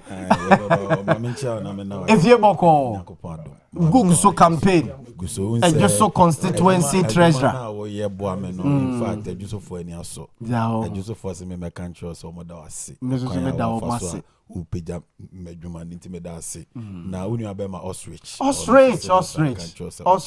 Miss Chiano for the opportunity na menwom ne de bia me ba wo mama me. There here. O de asempa na bu enenso nka me sen party o. E ka ope o de asempa na bu neti. Who say Ghana a problem ba kwa ye say aman ye project no kwa obi aba on to aso. Enso enyame adom for once. Ya agenda 111 ye wo for krumi. Contractor for who? Contractor for akọ. See ya me no ka say contractor for gina ha mo ye ho adwuma. Asempa. Sanso na esi wo sewia o. Sewia so de sisi ya kwan ni nyina. Yes, so what I got the pictures just a couple of minutes ago. Ansanso on the last time I catch us a cat lab. Yes, in the last 70 years. Yes. Obi anya kidney problem. I just said the call Southern Pada na sen crime. Nyame adom His Excellency John Dramani Mahama through the Mahama care and ne he CBA the elho. Inti me say or the Asempa Nabo, Asempa Nabo, District Assembly's Common Fund, and so I call. I'm a 5% in our said District Assembly be the ma, you know, no more disabled, no, almost on Saka. No fee stress, no so, you know, no more, or my passing social person, Moko tertiary, how municipal the Becono, yet try the Women's Development Bank. 400 million cedis. You try a deco Bank of Ghana. Mate, my papa ba mini. Mate justice. That's for the opportunity. Mate justice. My Harry so akwaba. Wait there. I just for me no. Harry akwaba. Harry the just constituency secretary ma NPP. We a fresh secretary, right? Fresh, yes.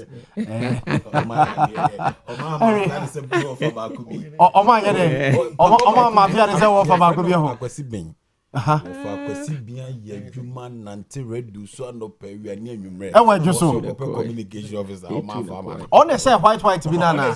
Ah no okoba no. Na de o say white na wi ni ye no na incumbent. Okay. O say kwasi bia anya adwuma de. Oh yes. Say ono so de me ni nyina na radio ya. Yes. Me ni ajama na happy for me. Me say the victory ni be ebesa. Ono kra o we say me we ni. Oh yeah. Oh yeah. No be constituency no more adwuma. I love that. Mon team is strong. And I believe says oka on team no one. Ebe man is strong. Na am nim say obeko communication. Because na didn't come. Okay. Say at least oyo bi a oboa the NDC. Their line of arguments, propaganda, no necessarily, and wakwadari mo. Nya no kre no wakwadari mo. What's the line of their propaganda? Line of arguments. Propaganda sem no. Omasha. Why they wakwadari mo? Wakwadari mo. Omasha da de na abonesu. Ewu mu. Enti eno de. But me wish say. We wish him well. But he deserves it. Mama need the impression say of Akwesi bin. Unim no. Akwesi bin ajoso besi ase. Okay. Ajoso besi ase. Na nko ya ma no. Wa okojina ya no. Olusi with a slim margin. Sani wa embarrassed him. He gave a good fight. Yes. Akwesi better luck next time. Akwesi Montie come sise gumu ma wa Montie. Yes, nipa be say 800 net to abama no. Yes, ongune when he wants to. Oh yeah. Yes, that say the siko ya no. The na woman was say eba.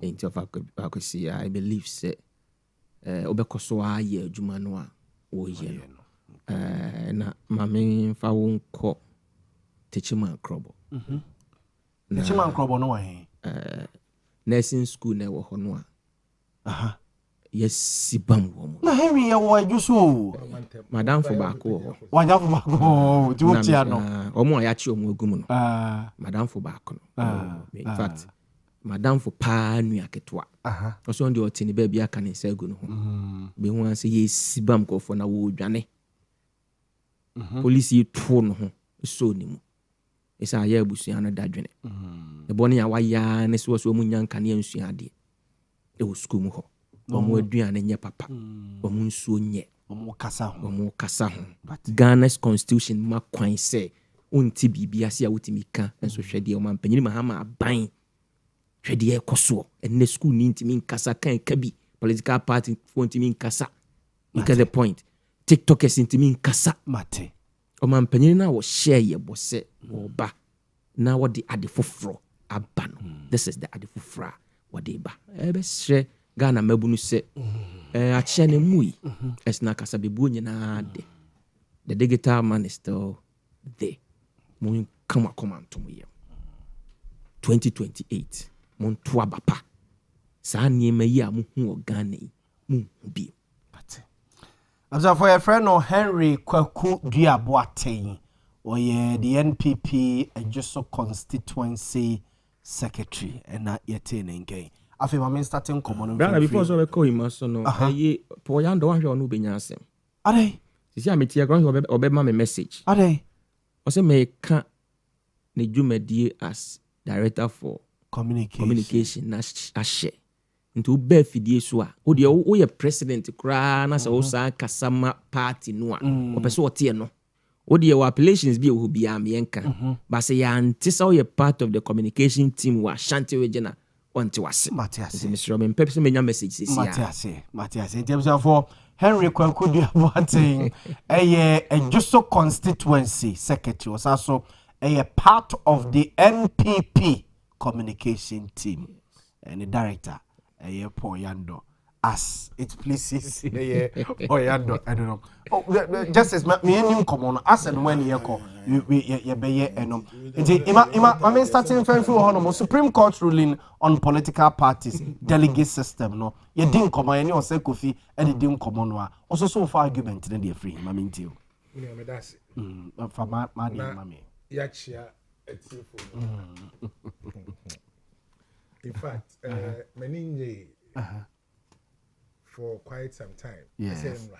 Yes. And about ruling the buy many GE pa. In fact, many G and Casa. Na the mechanic say I am passing a whoop on team pibo. Meaning say sorry, I hold door. A call a sorry a quesiada. About Methodist Church Ghana every Sunday. Menka say limited to Sunday. But every Sunday in the a ye mra, a ye oshe. So your Methodist near Bompire Magan. Ye Bompire Magana, ye Bompire Ma or Mampenin, and ne Nabuafo.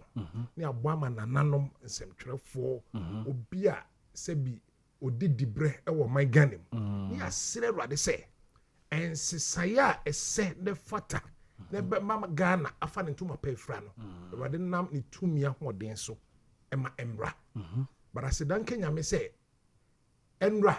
Nyame ashe no hwani munyam ama nsakraye baako a eye monumental sakraya ebe attack the very enemy of this country aba anone de ya anone say Supreme Court rule in Shranka Professor Frimpong Boateng in Shranka nyaho tamaklu ene empanyimfo be say me knows and Christiana Amwakunuama. Very good. Yeah, omo miensa. In Shranka sam panyimfo miensen say omoma amom ho kwan amenyame na mom so e de sa monumental change aba. You see, minim say eye dania as of my Ghana or enemies. Yokofu wa omo Ghana atamfo.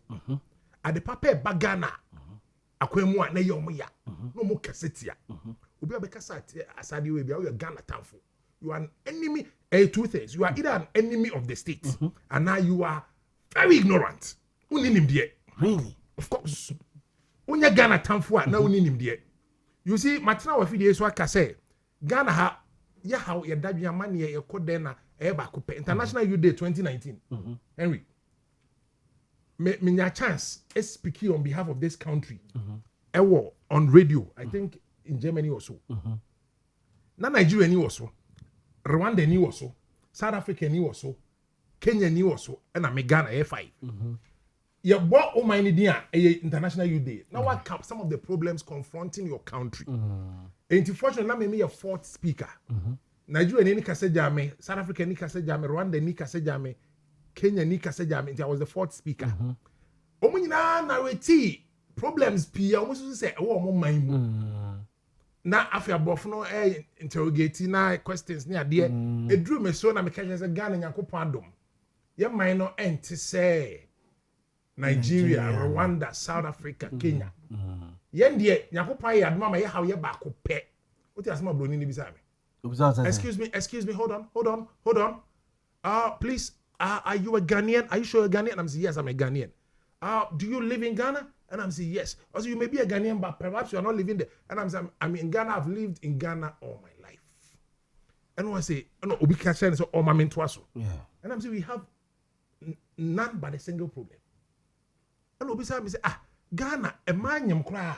A Ghanaian sister, Omudi and Kromunya. Running a casa. Was it Ghana? Ya quite enye. Insecurity. Until Nante Ghana bontin so after 10 p.m. And Mabun any Jumaye. In Suo cry, no. Affected pregnant. Running a catch me. Okay, and say, let me seize this opportunity to educate you, Mr. Whiteman. None of the things you've mentioned is a problem. Or Jesus said, when a problem. We say none of them is a problem. So far as I am concerned, And in our country called Ghana, we have only one problem, and that is leadership. Because leadership owes an obligation to ensure that a basic and normal also provide the populace and our population. Yeah. And if we had right leadership, none of these things would have come up. And none of them is a problem, of course. The problem is leadership. And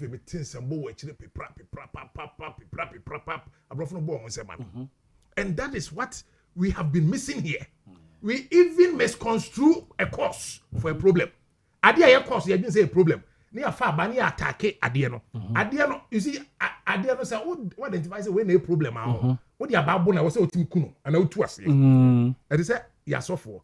Yasofo, quite sorry, the woman say a Jomamo a problem. A woman say, and Sanomi a problem. A woman say, Chrono a problem. It would be a problem, a cause. Obi or Bokrono, either say, or you possessed, demon bina, when you deliverance. Inti ude ababo Chrono na enko. And now say, when you jumaye, manajumanye.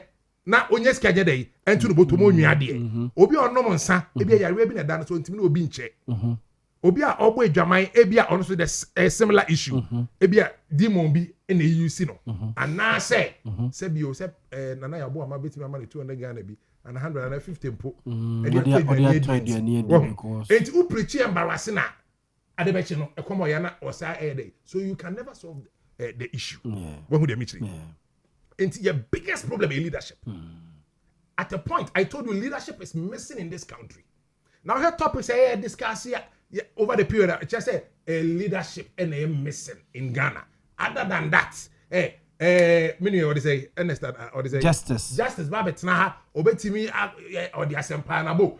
Me say oya baako or the Ghana opia Ghana ko ni baako. No assign what he assign 6. One step forward, 6 steps backwards. That is what we've been doing because simply leadership is what missing. Meaning, sir, me say Abranti bi say to me a finance elections near. It is a lazy political party that would think say this system no will be difficult to manage. It is the easiest. In the sense, say first and foremost, sir, issue of cost and working. Me pacho then a finance ade enyesika. Me pacho oba me krom atwemako for you. Omo ye MPP for nkwa ho no. The number over 11,000. Omo di 18 years and above. Omo ye card bearing members. Omo ye card bearing members. But I know say they are sympathizers. Very good. And they vote for MPP. Okay. They are over 11,000. Who hear me? Say Supreme Court had the MPP is serious. He will register all these people. And under the constitution of the party, no. Oh yeah, card bearing member to be in good standing nature say yes. So be a to 2 cities and now 5 cities a month. Multiply the sky being actually. How often an MPP election, parliamentary presidential twice, man. It's within a space of 5 years. Man can't 4 years because yes. It's within a space of 5 years now. Over elections too. Now multiply by the first car ubenya from a chumako for Idian. I know there are communities that are strong and are more populated than Kufuridia. It's a political party who is serious, no? Should be happy and elated because of corruption, greed, self-centeredness, wickedness, and the witchcraft. You know, if you know about fantastic ruling yabe. Corrected the problem of leadership in this country. And then Obi ekoye echuchetri ana galamsey ana okobokro no nyesika sizable delegates 800,000 1,002 okoto no akotena parliament it nyanwa wa say ene parliamentarian tu kwan kura ontimi mafie bio yes for whatever reason you see the problem we are facing and over the period you see it is only a fool who doesn't change his mind kwasi happen as an again no be so excited the case of say obi a benefit to obi debio any panatim wa analyze it wa sha hu say system we emwa obi na da obi na say system we emwa and the monetization aba and the vote buying aba esa at the grassroots exclusion unim nyansa say e Ghana ha you see there is difference between leadership and riches so unim nyansa say who leadership quality say na say uni 8 million Ghana cedis in MPP terms to 10 million Ghana cedis, which is 80 billion to 100 billion. MPP, you can say parliamentary candidate. Parliamentary candidate. Yeah. In MPP. Me then be a of a example. Only 8 million to 10 million Ghana cedis, which is 80 billion to 100 billion old cedis. You cannot be a parliamentary candidate. This is what. For Nyanse Owia Signal, I remember on our platform there was a discussion about Montie Obukanchi and Owia analysis say abaye kotu ezenka enye delegates system ye use scar and I said yeah to based on merit you obet me represent ye obet me akan ensem ye obet me ton ye and then mo abreya enka yima be we ni me platform ni so and what she say boy say was me marry we better also 2 we better also 3 we better also 4 Owia no say but looking at the existing protocol existing protocol we be say na you marry and now we say I don't know we I say obewi no for say Ghana to say me obewi say sika obewi one because at the end I don't know why I should pick up my hand-earned money na me fam come obi 5,000 7,000 10,000 I say jene descend in the name of because the common sense in me tells me say obi e no betua say ska no obewe ni obeko say bosia no oboya onko tenika bosia no onko nya opa bosia no kotua entua ho interest and some pesika for next 4 years onko bosia bio na mum this time around here sika no obenya fro no ane ho asa no opemfa so asa na that asa ebere no nya bi de ba be constituency this is a wicked system atna sia che ama Ghana ya brache because Akromfo has disguised themselves to become leaders. They are not even leaders. Leadership definition is the ability to. So once you're unable, you're not a leader. You are just in office. And you occupy the position. They are not leaders, but they are occupying position. Maybe more 24 years, maybe more 20 years, maybe more 16 years, 12 years, and they destroy destinies. And they destroy destinies. And now when him say, "Unya leader wanya correcta," and now obi edu so wanya correcta. Only pa bon for do so a. Oh my no more bread. Yes, oh my no bread. Enti corruption are heightened. E wo man mu nyina largely because of this delegate system. I'm telling you, before the delegate system came into being, now unya kokodro and politics mu and that she's kasa wana meboa. But delegate system ne ba ye no, abe override your laws and enactments is speaking against corruption. And render me useless. And render me useless. Because obi you splashes car was emra. What is emra? Baby, what is emra? It's true. Baby, Adam Rano Conco, San is Kabako to Yahon. Baby, Adam Rano Cosino. Obako see quite ho. So near qua and I say by. And to way just say Nyame pana etie sufre. And one man pie baba, not because I may benefit as a result. But generally, because me MPD could be a mean bida. And I mean, what I say, MPD and do. What would I say? MPD no, and yet, in the sense, say, since when I was in Mekaba, wouldn't you tell me Kujina as independent parliamentary candidate? Because I saw somebody was shortchanging us. Wouldn't you say Kujina, I had an offer of 2 million Ghana cedis. Say, Jessica winning 20 billion all cedis. And obi or work constituency or like Bibre any. Kwaku Boatia or Tia winning. And pay for a bet na me ho ye transition 20 billion oh massa Niger independent na me nyai imawanye concrete ye go twitwa pictures ye ngasa pay gase bi and no makasa say me nyai what you say and the entire ma me gina as independent parliamentary not necessarily because I want to be parliamentary candidate because I felt say leadership was missing and that kind of leadership I could provide okay me ko 23,000 votes okonya 23,000 again president Kufo constituency asem na make obi a MPP ni obi a MPP ni na do we ni yan kwa no ono so kwanya 20,000 side that's not the BT me ye nyanya 2020 unya say me nya 23,000 e no nya say nya say 26 so 6,000 it was the back 3,000 4,000 in BT na so jafo be gu wona so tro ani dia you to chunk of what you blow so tro we need the way you might have heard it one winning I don't tell me say me winning yes sir unkwa from my checks and balances or say to senior high school of the constituency we have 4 polling stations. Oh, or say to senior high school.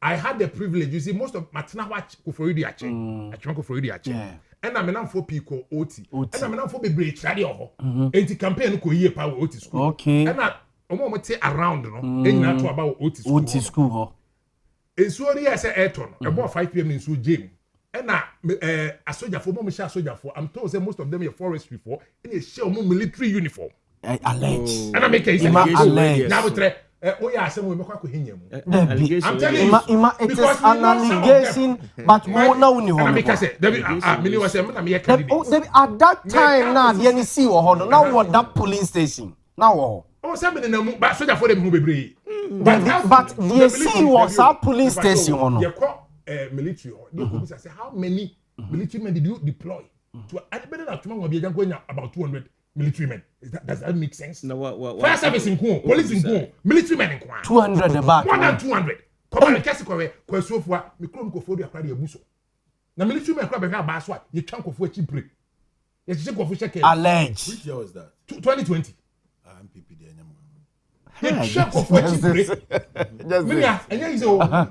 so the MPP dey yan wa o. Montie enso oto no. Ni asesa ballot box. Dem dey some judge. Me bacha o dey fa common sense mra. Ni asesa say o se ma we ni fa common sense mra.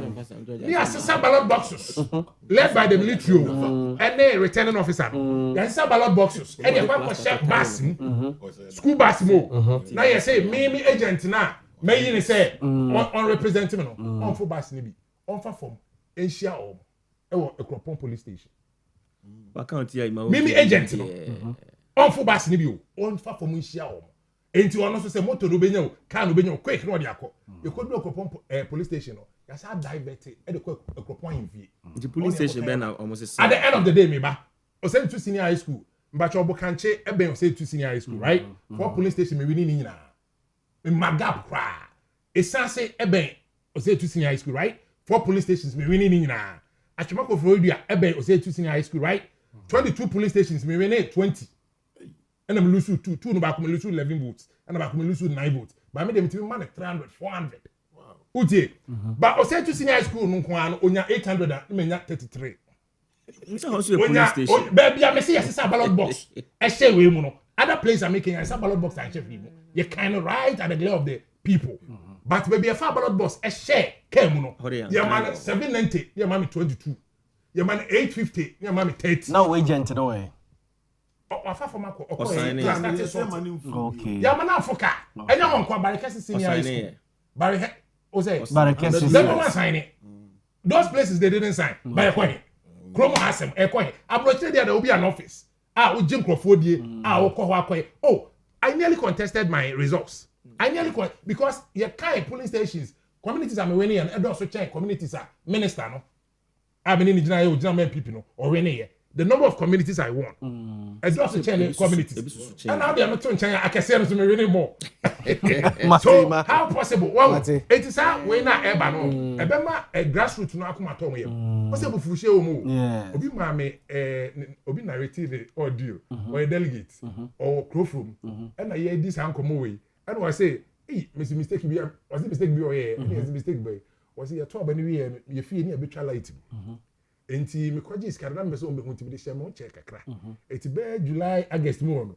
And on kwaji the separate vita. And on bebo ba no. Eti on nko ano e wo light. But e kompa obo market ni any light. Eti every December you go to aba was bema and then the angel lose obi anya no breaking the 8 so no kwasi ampanyi breaking the white who the light we na light wo ba catch it delegates ka on and no MPP particularly that delegate system how munim how mankasa because the few go to take money and then they come and ask the majority to go and vote. It is that grassroots exclusion e be year free honum. Okay. We are not too hard. E be foster all inclusiveness. One can register into your dues, you have nobody to blame. Can register any party they register to your dues. Now also nya say. Okay. Do say ko to about so here what to be.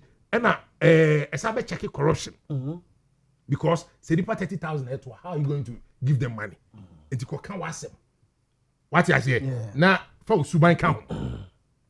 Na kwa be fa so asolve omo hawo da dwen ko de na ne amane de omo so ka kire omo to asomu a na omo ato ama it is our system we no e nyame ama ye de nyame ase na me sai e de wie to say ye nyina ye mo nsem kyerɛ fo mo na nanom mo asofo mo na new system ya and correct Ghanaian problem of leadership. Not because there is more room for Ghanaian leadership, you know, to what they also could be also be one and correct problem. What's some way I can say also could be you are not interested. Parliamentary election. It's how do we correct it?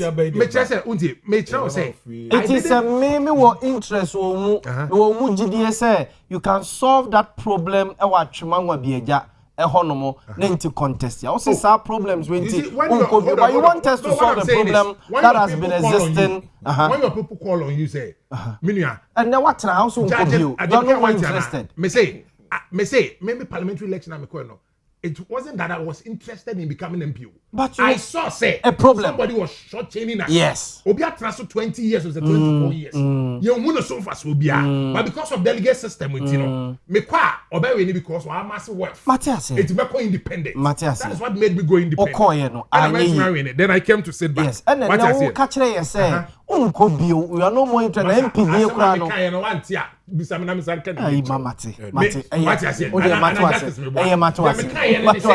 Matuase me can say a nice idea because me person me call na eno kra na MPD no kra no enye de because of responsibilities informal responsibilities unwarranted but baby e won't no won't me in free. Oh, you want to solve the problem of the society? Obi to the bedi offer one nye ne yira wo yeah or the hospital when you sika ntua yaje Obama to it's a problem for him opomo o say then me say ne yire sorry oirawo na say a isolated case of bibi ne siye entina unya sika o de ko yire na it's understandable oire nya mo first day no o so nso obewo a devio education o me mp did you be education no society I believe in some of these things no will never me no ya gere society me no ya gere will never develop me no ya gere I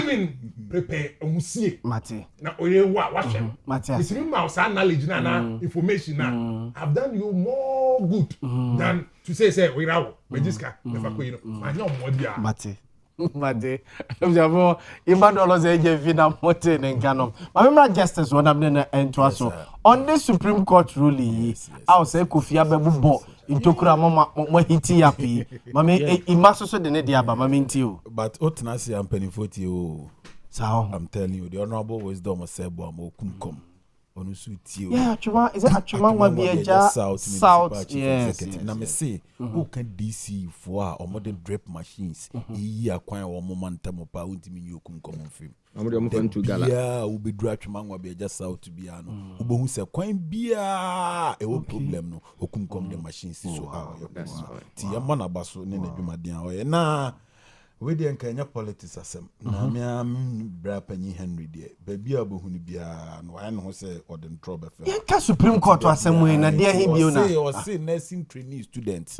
ya che mo fra 10 but mama nyina wa fidi so nkasa mo fra did I quote a number I was say achi students oh it's not true I didn't quote a number but I was say achi students ni bi yeah chi students ni bi good me no ka say you release you bia and you release omo dia because they were demonstrating omo ye demonstration no kudru baby ana police for try to stop them but they be resisting arrest omo to bo but ye ka ban what did demonstrators nipa or Ghana me bra Henry Maban no look at the story Ghana police arrest 42 citizens at economic hardship protest September 23rd, 2024.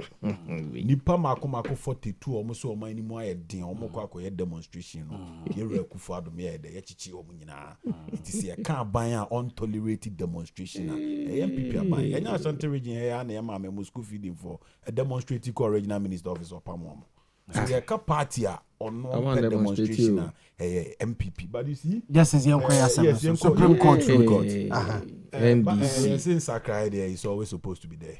Intermediate, I believe that as change beba. there must be change. Yeah. It is over her cry 1992 constitution. Say yes, yeah, no 92. Amendments be one of my it is over her first cry on air boni bi o udi and then bailable. Yeah. Yama bill. Yes. Just 2021 Yana Martin Pebu. Yeah. Intermediate Assembly Court in the Supreme Court here the every Sunday or decision. Yeah. Okay, I say ballot box now the two abano. First near see opaque. Near see the two most soon. It will be the ballot paper ni kushim kura who say or the people behind the ashim. But as time was going on, as in the year ko enimno. Yes, it changed. Delegate system no. And you see be a political parties 50 precopa no me de or the buy it also has a history. When we say 92 93 no. Now we say MPP say or database and now we say NDC say a database. Number of NDC for any NB. Say you say NDC for say Mukumano and NDC supporters, yes, NDC ma minimum, yes, there was no proper database. Between 1992, 93, 96. No. Okay. Just of late. And I was seeing a structure I bit media nya members ni nyina. I believe that once our mining nyina konenim there will be what there will be reforms.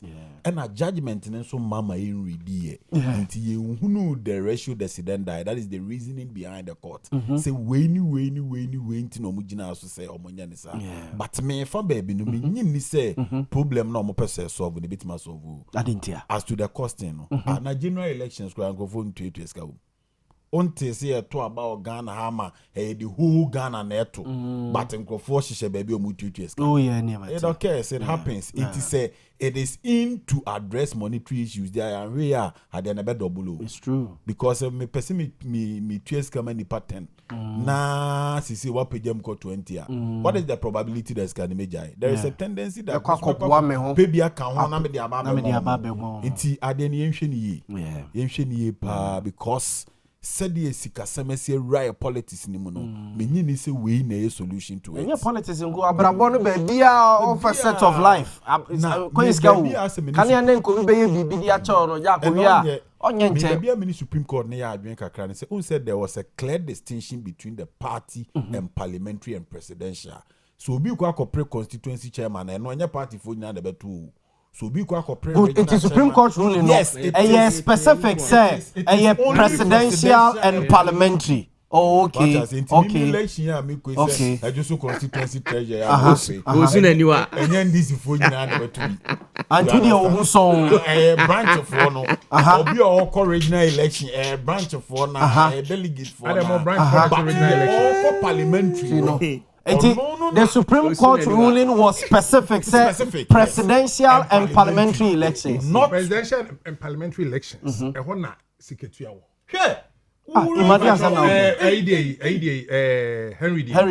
Henry did not pay money. Yeah. Yet he won. Good. No, at that level, no. But MPP mudi original constituency elections, no. What bros wa obi obeka say. Yafaka.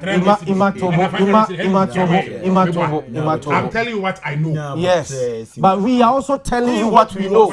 It's accommodating as we are accommodating all the no.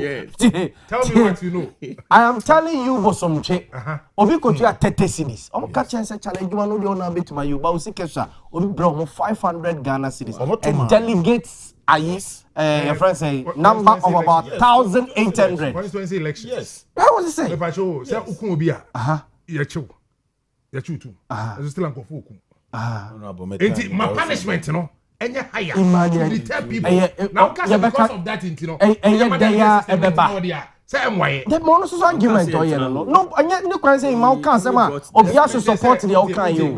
They will allow people to also point to us and bring their thoughts. What I say, Imam Mesro, Imam Mesro, allow him to also bring on also. Even if you go to the most advanced countries, they practice delegate system. Yeah. It is not only in Ghana. In advanced countries now, all kase, if you are banana, all can most of, even in America, they practice electoral colleges. Yes. What are electoral colleges? Yes. And so everywhere you go, everywhere you go, the delegate system is what is there. But maybe they me free say, you find ways and means because regional elections, he says, only Mr. Chairman Augustus Nana Kwesi Andrews, or near Ishameko elections. Yeah. You see how competitive that election will be. Yeah. Inti, so o parliamentary candidate be home buying. Now jai party for no moment the omo the omo have you solved the problem? The position is A be sumpa MPB never support to a party penny be amana winning. You understand? So my position is that at the quite to say If you say a besipani what is your position? Problem. So I believe that the Supreme Court and I'm free say the Supreme Court does not have the jurisdiction to decide over this matter. Because really? Yes. Like seriously? One, the Supreme Court has ruled already that political parties are public institutions. Yes. But the point is that see I'm a party and I'm seeing Misika 10 CD. Meet me organize elections I'm Nipa 5. Yes. What was so your mind? Umpene chinchina me organizing Nipa 20. Nipa 20 no why the printed ballot papers am. Yeah. So I only believe that Justice yes sir, you confuse what you say, Mr. A small Canada and say political party say office. You can't say that. Then you cease to be a political party. But on our chance Supreme Court ruling actually say it is building his point. But I say party now Justice Trust. So the only point I'm trying to make is that one omunjai political parties no mo anya o made. So political party ni believe say ono na ho odin beso nipa 10 na injama political parties na anye because so wasi chinchina the political party ntiminya no onkonkoya unim say parties do not have the power to solicit from funds from external sources. It we a party untimi ko giske mfra broche anan ko free external party bi was all the be election. This me NDC na aban say ana o mine say chinchina menya elections ma me delegates nyina na me niska me de beye na se manya ebia I'm forced to move out as a political party. I will go out to solicit for funds from outside, which I believe that is not the best. It's immediate they may free say or say and say enjoy parties no. And now so already the political parties are making arrangements to get to that area. Over here part NDC cry I shall say delegate system kakra so over NDC delegates are a dozen aka let me see the part for penom over 2,000. Yes. Okay. You understand? So the party is already taking steps to get expand there. It's 50 precopen and now 50 precopen and Mujana Beba. To see NDC as a political party, Yaba power no, and Nuntin and Kofubi or crown so more positions in the party. And Nunti delegate system too was to reward and Kofua or Mabua party now party for Nims and Kofu in I because just this branch elections here, there is one community in Joshua Yakoye. Yakoye you could do on now branch now, but they never ask for branch chairman. Branch for you so moon da. But I'm say about power the guy was able to amass and crofua or mudi war register ni munyina do mabase or mometo abani bi mano. Okay. Meaning that if that day Senka party now fanina and team for many my elections in the course and the guy would have won who we knew we are conversing free constituency in the no. Yes, in Tisania Manina, the delegate system was not just what introduced. And Penifono will introduce you, no musu timu pobi, our introduce you. So I also believe that my parties ne quine. Now I enjoy George. See, drew on me a bit me find some of these things. Mate Justice. My member Henry Honor, Namne Henry. It was Henry on the Supreme Court ruling, Mammy. Mammy. Shasi free baby justice at the end day. So justice so scenario we dear I may imagine dear a shooty dear say somebody is able to come to your area on free hop, but because of sending some wobbinty what me ama say wealth and what meaning phobia casa so me to abaman ye polling station chairman. So what if you need to say polling station and as a polling station chairman no adwuma Obedi as polling station chairman, having the voting right, you know. All the other NDC members almost voting right. Ofo senka nipa no ebe kwako organizing ne ho abeji 2 million so the 2 we oko. But Harry, I also said that say it will eventually affect the party organization at the polling station. Yes. Nipa no nyemem, nipa no eni ho, nipa no eni ho no mo. Yes. Ye koto aba this polling station wabeji position no one on campaigning my party no polling station ho. Even on the election they refuse to mobilize people to come and vote. Maybe cry na or no crown election day crown metwaba. So this also tells you say any idea had a delegate system no.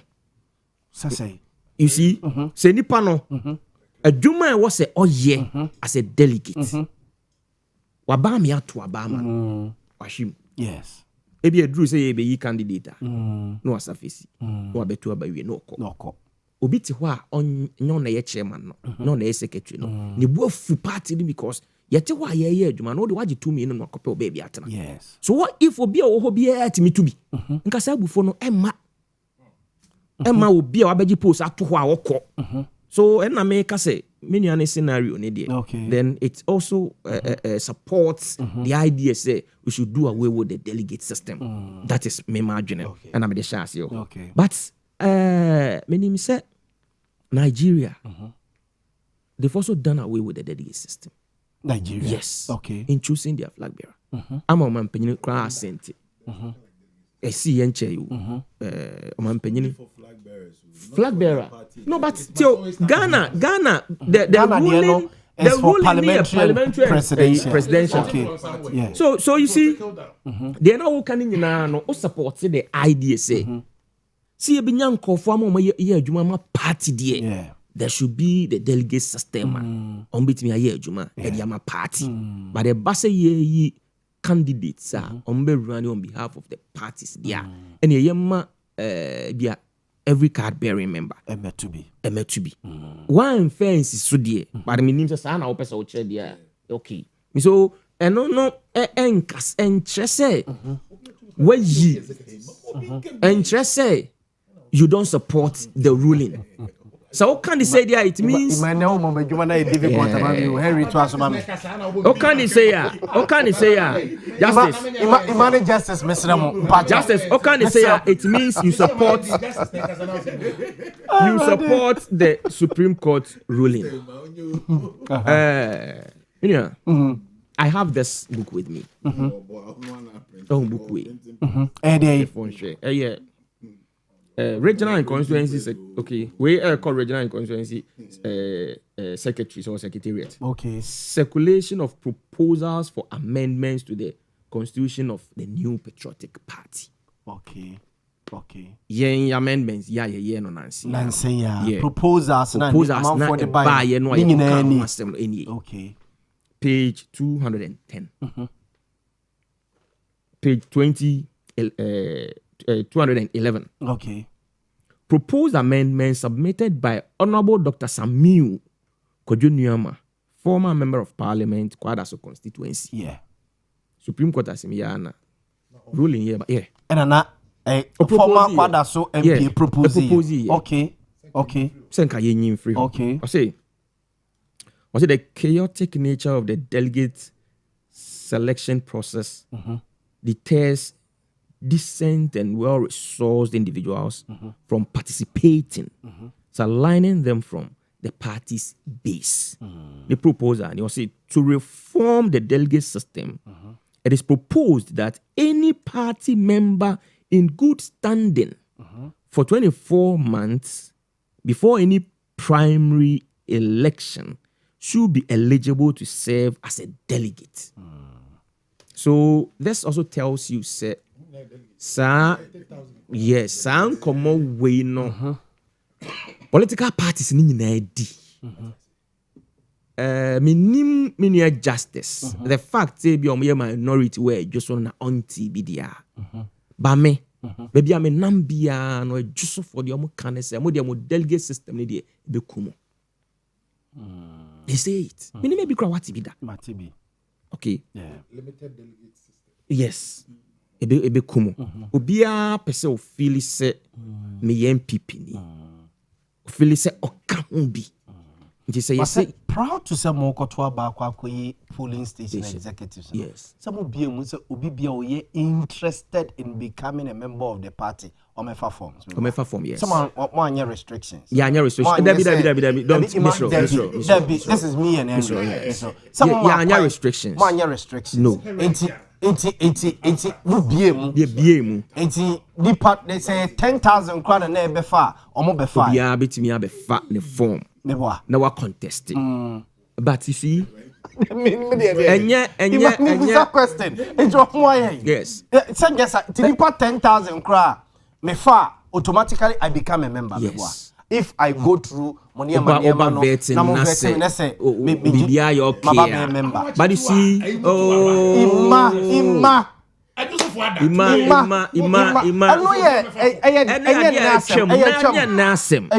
And the choir fast so ye delegates no. But obi wo kwa bra. So be subject to obi hard. So be odin ho ebeba.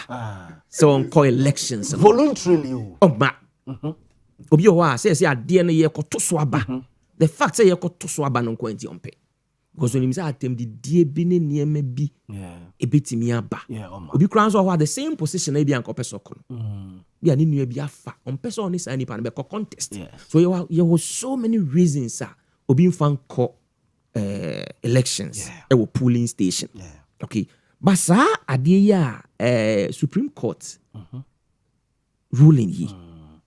Me I think say the position of the New Patriotic Party say ye mba out to make us say ya dia tumu and say ye nyintu. Yes. The party no can say. Me who say lawyer Garin Mafo raise concern about the cost. Yes. So who is going to bear the cost? So there are so many NDC legal team so no resist how they say the cost e bia court no be kire kwan o mo mfa so. Yes. So and ye mra no. Ye mra no. Emma on mine to me. So political party be organizing elections on mine interesika enko. Yeah.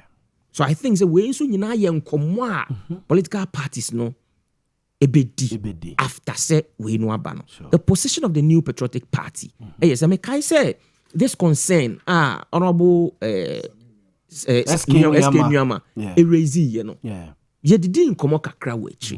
Ye call conference no ko ba say ye very laudable. But imprin ya no ye betimi ayana because near elections be an away anymore. So this also tells you say the New Patriotic Party ye wa dreaming be say ye koye nim no because there was another proposal say obi a waye polling station executive de bia no ye ma no nkoto aba ni bi ye ko primary sir. Okay. Obi a said ye be ya emfa dede Emma as a yima free okay ya mama form ne ade no we do away with that okay ni nyina no so ko ba say eno ye start every 92 ana ubenya data no say ubehu say we mu na omo ye executives so this conversation na akoba say e wo say ye bie mu ma obia to be no me feel say personally e welcoming news. Okay. Emma political parties. So I said don't ketia ko pega nkomo we by said the NDC tried doing it. Yes. Ade omo hu ye and say omo hu nipa ima a register ma MPP or register ma NDC. Yes. And we be taking decision at the ama NDC. Yes. What I say? Yes. Ima. Because there's that problem. Yes. If we are going forward, see the system we be here juma. They should help us today be a biometric data. Yes. It will be a enter emergency system no more. You be say already you are registered the ama MPP and say NDC. So until we get there. It makes adeno. Enti na wasa ye nyina ye boaboa ye ho say. Okay. And it has so be and a lawyer be raising you say 1 year na Supreme Court dia man na bi ohunu say bia esua. 1 year there, honestly speaking, it's because the constitution of a New Patriotic Party, Grano, yes, say ye opposition. Now ye be ye flag bearer candidates. Flag bearer crowd ye 2 years. ɛno nti na party no the highest decision body ɛkɔ tena so ɛkɔ de nhyehyɛeɛ bae sɛ yɛ election biara no the steering committee ɔmo wɔ kwan sɛ ɔmo ka ho asɛm na yɛtumi sɛ sa timelines ne ade no sɛ parliamentary primaries no yɛwɔ opposition no nti 2 years to ɛwɔ sɛ yɛto aba na yɛyi yɛn candidates no ɛti no me deɛ mefo sɛ adeɛ no ɛbɛn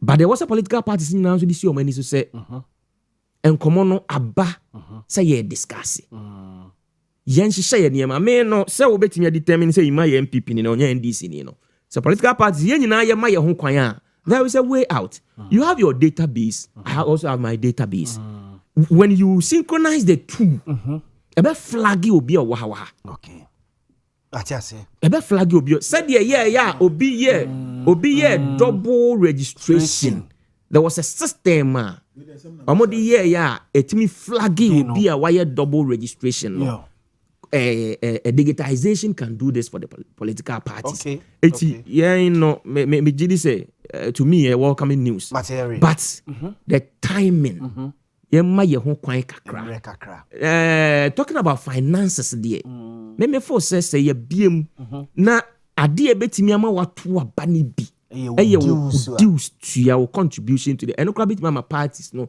a raise enough funds on betimi dey aye there on person mo yɛ bia Henry me da say ima Andentia if anybody talk of cost Andentia or say lawyers be cry at the Supreme Court we're talking about cost hey so what give us the you can't even organize yourselves and get money to run your internal elections and you want to come and lead Ghana at the Ghana here for sana obi a want to me and pesika and your internal elections one way and fund your internal elections you want to come and lead Ghana no wonder they have been stealing us. No wonder they've been sucking the blood of the nation because they have no idea. Yet they are ruling. Yes, it be no more can. Say, a say ya cost a issue. What to say? A justice cracker. Justice said. As a cost a issue. How can cost be issue? State no so betting your bema beboa.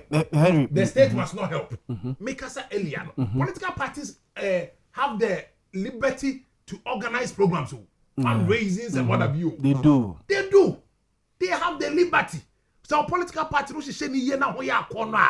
You should be able to raise funds. Me say deals no kwan be political parties then ya ska run election internal elections no as a year campaign. Deals no kwan. And make us say elections here twice every 4 years for now. Deals no so every month you are paying. So what do they mean by cost? And no be so can say time frame ni NDC ni be kwa register my MPP ni MPP ni betima bacho ye to aba no Burkina for be register Ghana Gambia for be register Ghana na say there be a dey na ye ntia Gambia for don't have any interest. Can I finish Gambia for only interest that political parties now have interest in bringing other nationals in. What did we do to prevent it? You see the time has come that we should be sick and tired of unwarranted excuses.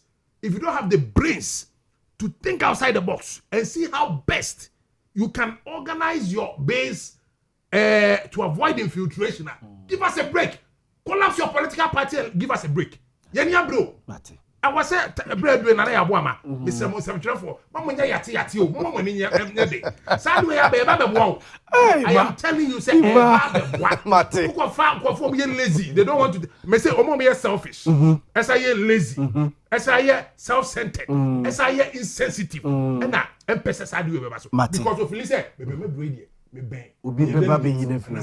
O ye bie mu a je me nya no bi benya bi dia na ne ye nyai na me nko a etina Henry Kasamani je no mate because the Kasam no me say he doesn't care obi ni ye no open and say when the baba na say issue of cost you betimi akita for na issue of timing no so no you betimi adwen atumi akova oyoki that is how at West somebody should say mate justice mami ntio with the delegate system, I don't have anything to say. Some of the omnyina give me position. Okay. Say gradually. Okay. Now, come away a said na tamaklo issue. Yes. Yababo Ghana courts abaso. Yabo constitution abaso. We say each and every time yeah, my constitution here, the Edim Kunim. Now, Obia, Obeka say judgment to NDC for Nim Hubino. Nani Panon pay my because there is this school of thought, say, a man for my chance, a man for my arguments, oh, NDC for buy no my or my jama no. To Obia will be making this argument, no. Me question to Nipan say, it's a MPP for so na didn't 2 mana. Is that not a genuine question? Yeah. Say NDC for to me ne say you do be two eco prison. Na NDC for to me jino mu to me so di ko yine dia. Say ne mi so metimi aka say any MPP for so na jina o mu to me so without any facts and dem am any two. It me as a student of law I do not want to go there. Okay. But me person me share precedents bi. Na precedents na me dem ma oni nyina be che say it is neither here nor there. Say a political party be na denied there not two. So ni ma bronye Kwamba for Abronye. Just recently, Randy Abe CEO no. So a defame no. Randy Abe currently or a CEO for Ghana Cocoa Board. Or then as me drew court now. High court catch and say na as me na so nim omo to It's true. And so the mere fact say we NDC no does not mean that what there some court will be the bem. So can me am of akwesi AG. Your friends will say your former Rice master. Yes. Okay, the case. No one and friend Rice Your master. friend say. Oh, ne Rice master case a former Ejusu MP. No I one want and to say friend. No one and friend Rice master. The issue be by a friend of the Rice master case. That's how law students refer to it. Okay. On the case, no, he was convicted by the court of appeal. You're convicted no Okoye appeal. Okoye appeal no, it was under Professor Mills. He won the case. The court of appeal ne convicted. The high court ne Convicted. No, court of appeal. Okay. Yes. And a court of appeal, Jai. 2012. Okay. I believe you get me. Yeah. Good. So okay, you're out of forcing. Yeah, out of forcing. In 2022. Yes. So high court ekasu default. Yes. But on the court of appeal, Court of appeal, it be BID dance CPF say political parties based on their market culture do not have influence in what the court see. The justice delivery system. Yes, because even the president of the land, His Excellency John Dramani Mahama, in 2020 saw Nasam court. Yeah. Or court pamono. Indeed. And our judge for Nina change for Abawana. It's the same judges that are the intimidate me so be able read political meanings into this. Okay. Me per se yina ya fan say a case na dia court and based on the facts judge be tinachi and prosecute two maame no and based on the same facts judge ni free say adanse enye the any who be because on cross-examination, it was testified in court by Irastika, the then Maslok CEO. Said I'm free or the buy and stick G2 man that cross examination say your transactions ni be all correct also in 2018 wa bro no any be sika no no na san be renegotiate contracts especially with cars motorcycles but the woman was convicted on this same crime. It is a judge be fact we know Ojano I was say NDC for Najano. Okay. So I do not want us to go to that tangent. Maybe me say your mom ran near the air because I can say NDC for Najano there. Na o makwan. Ama man for so aka say enkofo mu ewomu ni nyina so MPP for and the last issue is about this Nolly Prosequa. Omo say ya file Nolly Prosequa eja NDC for nkwa inti o man no Mr. Yaw Boamah we bisa ho say inti MPP for so person mo chair say 8 years no mo tena aban ni mu nyina omo nipa bia anya bone but yeah ba power na NDC for nkwa na e do omo gina court. So the Attorney General had the cause to release them because then your mem your MPP for your NDC for your MPP for my government appointees so mkuta appointment o se o konketa se shane proye enkofo awodo mako gina court nyina ya party before enkofo nko na office di pano opportunity obede but senkaya NDC ye ni sa track record because we started prosecuting Abugapeli yankase hu nipa omo ba ye ne handy over docket no e the man even when they said in Atamaklu trial no you try my many way in 2024 no two kwan it is this current Attorney General and now be extradition process now No. It was started by the dead MPP. So didn't you hear what I said? I'm saying that after the judgment in 2024 I'm amenity one it is this current Attorney General and now be to a process so Osta say Ubet me start the process. But you me start the process. Now Attorney General Biaba no only interested. It's true. it's true. Anameboa. I mean, no way, Agony. Not only General Biaba no interested, but this man has followed the case. I'm making sure see the man and the bed, the Eden Ghana. Intermediate men pursue beer, be read any political meanings into this. I want us to believe that court and I had the iron Juma. So beer catch me say NDC for the giant dia. Me see any MPP for the near they did it too. Say MPP for need to me some do be to me dia. Sana NDC for soon need to me say omudi jai obi. The court and Akasa.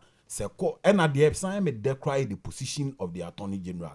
Attorney General na file for a stay of execution. The attorney say, "Maame non koso anem. Enkosi say ye bet na appeal ni suwe na sa Supreme Court. Supreme Court we are, and it's a fine step. Yeah, it's a fine step into yam process na yede. Enkoso na inja se krum ha judgment bi aba say. Party for win yes a party for win party for win. So the last time now make up the 31st December case at you.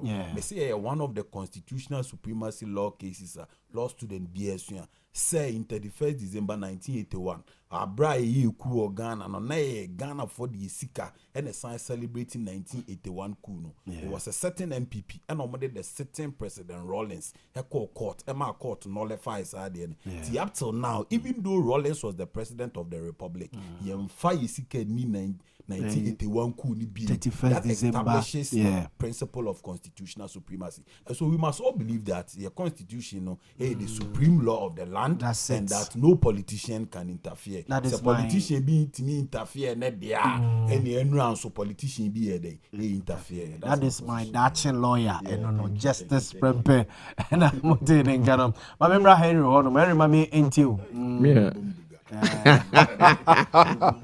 Maybe I see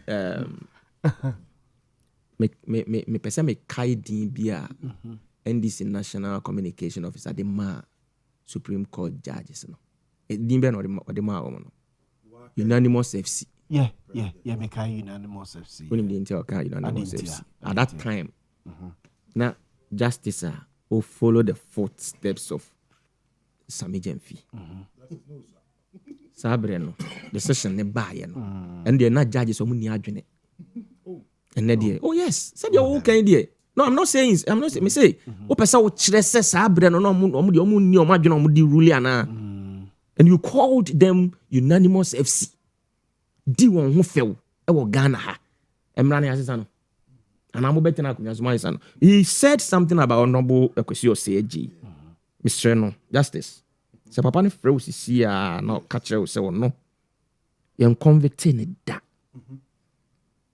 wobɛka sen make your case nti Mr. Bra man in sign he was on person of them Mr. Man in sign sir you need any case no. Okay Mate until you establish no Mr. Anakra Fast Track High Court.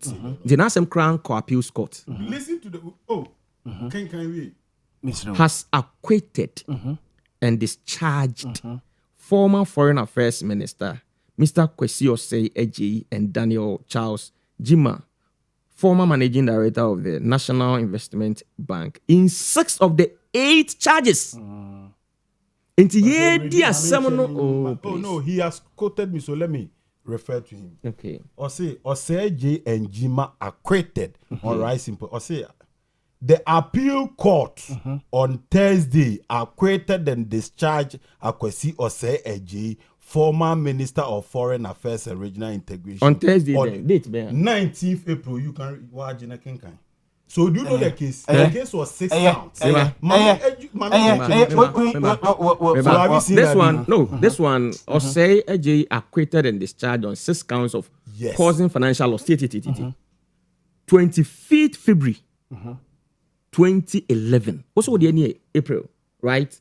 So maybe. And you are also talking about the 6. Yes. No. So please. So does that mean say whenever you hear the phrase acquitted and discharged, it means you're convicted one son? Yeah. No, that's not the case. Yes. Assign. Oh yes. Oh, you get the point. So February 25th February 2011. I say An Accra Fast Track High Court has acquitted and discharged former Foreign Affairs Minister, Mr. Samakanya Hassan. The all patch in an said, Quell do be a de ball nipa no me no. Ye dear Simon. Yes, sign woman, yes, sign dibim. So, me say honorable Seji, ma follow no. Rice case by ye, na me wo ejeso. Minti da say, call to be cry, edia bad da say, bia, ya shese ye mfani nkotum cry. Maintain that. Maintain that. Justice, me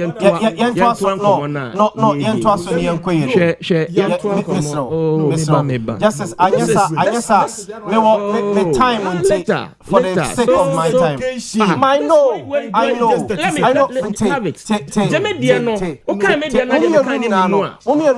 This is a confirmation. Yes, there was a case. I want to let him know that. So he was charged on 6 counts. The 8 counts, please. The High Court acquitted him on 6 of the charges. There were 2 which he then appealed. And then on those 2 that he was appealed, he won the case by the Court of Appeal. Okay. So you're convicted. That is the case. He has never been convicted. Conviction does not necessarily mean that it will be prison. Yes. Oh, please. Conviction does not necessarily mean that. What is conviction? Good. So the fact that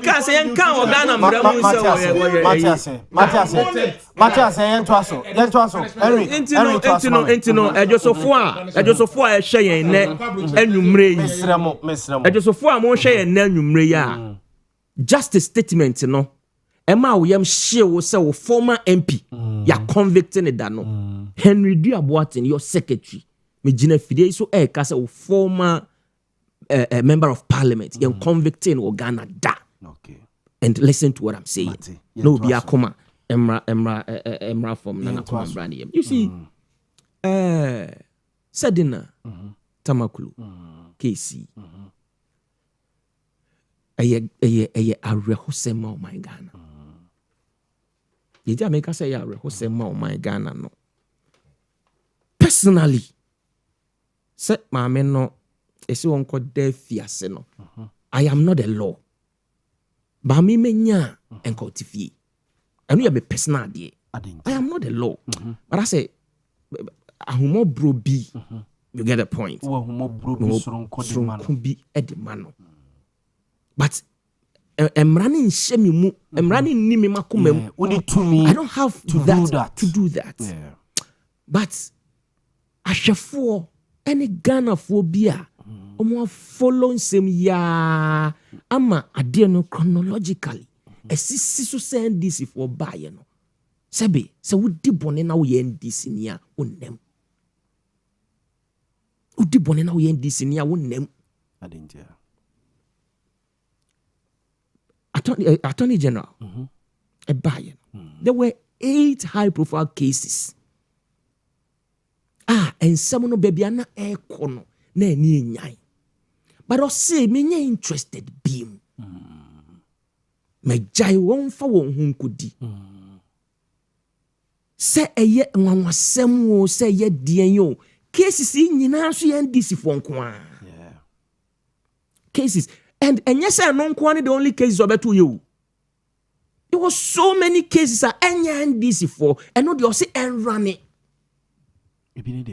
oh say omba na nye 8 cases no nko in Ghana obi akofa obi ade obi akoyese obi akọ yebone in Ghana na nye we didn't have only the 8 cases in Ghana. There were so many cases running but I selected NDC for the enwoche no see way more there because of the green awomu sheninti womu fa womu enkudi.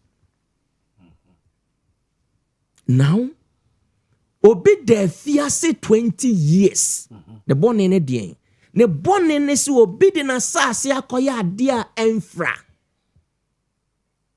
And that's what na sasi abma wobi so onye adwuma bi.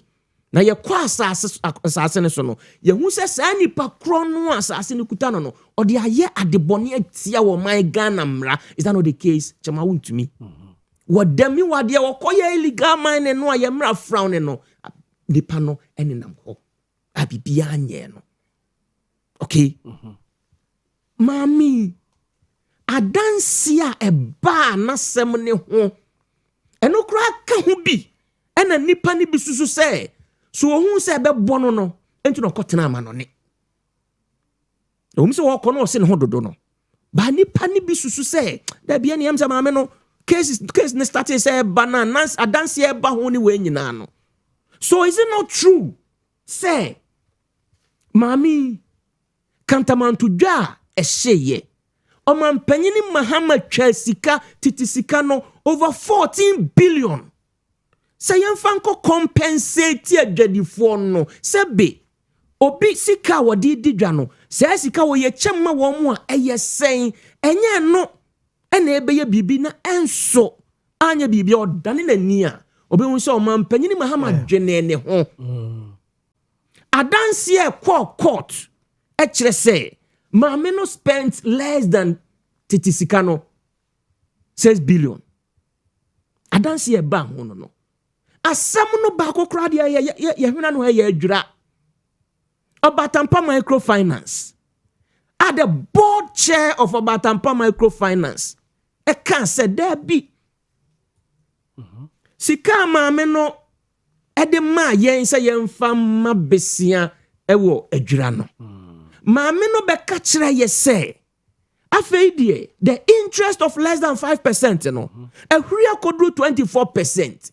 Yan eye bodua for na yedi sika na ma wo mo so we cannot even charge them 24% interest entie ne mo megye mu sika Obatampa na wo he adwura okay na maame no na odi si abame adanse ese maame no kɔgye sika no a sika no ansan kom maslok fo books mu biem de entie America sansan kom maslok books mu biem ne say wɔgye sika no akire according to the board chair no Maslok sa trokoma maame ne say afiaso Obatampa say microfinance no say afiaso ntimo fa interest na mra no say ei sika no de sika botene ne nyina ya tamu akoma CEO Emma CEO mo tro letter koma Obatampa say no kre sika bia anim ho sika ba ya obepesiw no omo de letter ne be kire say according to said na tamaklu it shows say yes it shows say sikani ni Obatampa Microfinance enti enese Ghana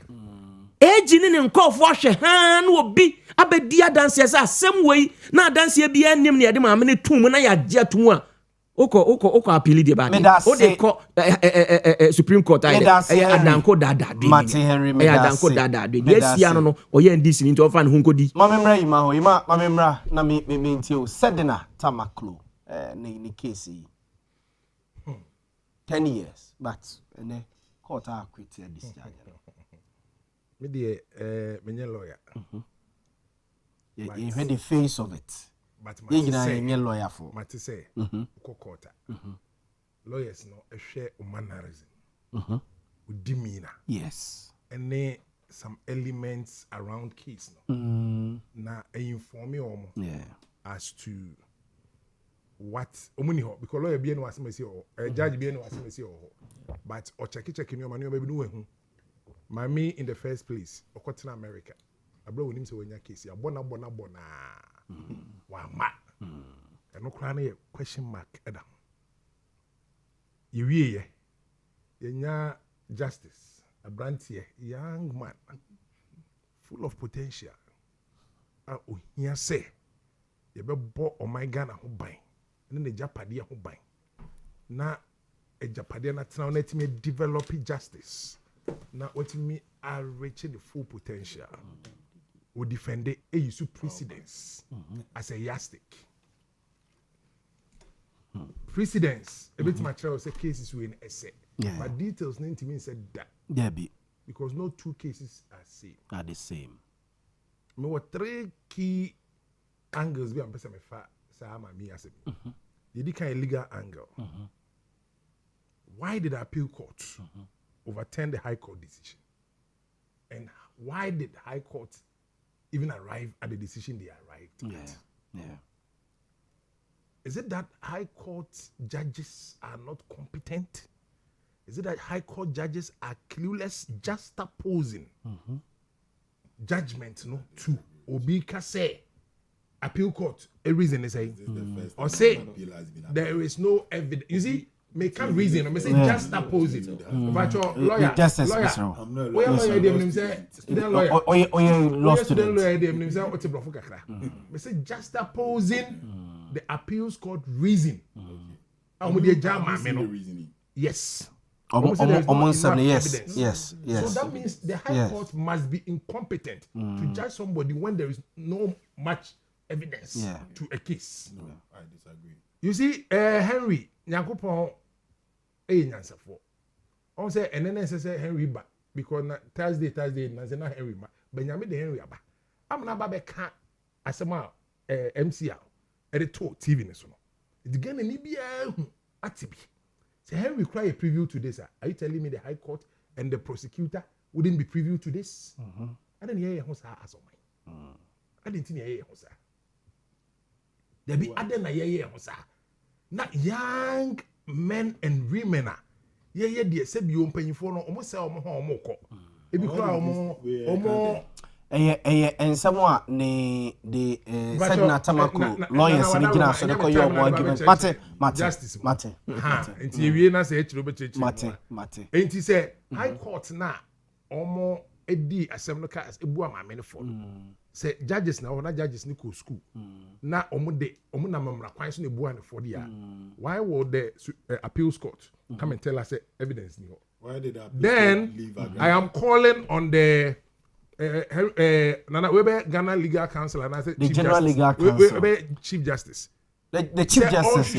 Yes. Now unsanctioned High Court judges now in the face of no evidence. Omodi taking that decision. I'm calling on Chief Justice. Ya Grace Betima boy na you know there's a part the appeals court judges no more reasons omo omode acquittal case in a womb. Nana Opama me say I'm calling on the Chief Justice. Owia TV mo obi ante magana mine we are seeing ante say Emmanuel Osejemfi is calling on the Chief Justice to investigate case na High Court judges ni di no. Na say evidence ni ho say the appeals court e ka kire ye nei. E no mu gina so e de convict him amene dia and omu bua for dia then the High Court judges must be sanctioned. Invariably. Say ekobaso say there was evidence and an appeals court then appeals court judges no must equally be sanctioned, but the onus lies on the Chief Justice say me plea obetie no be ho adwuma no ma Ghana for ehu the wom we won't be silent on this. Okay. I was so much shame we can't take Ghana for a ride or for a joke anymore. My second angle near anti-corruption fight. What does this mean for ongoing corruption cases in Ghana? Say High Court convict you be commonsensically you can only convict based on evidence. Basic lawyer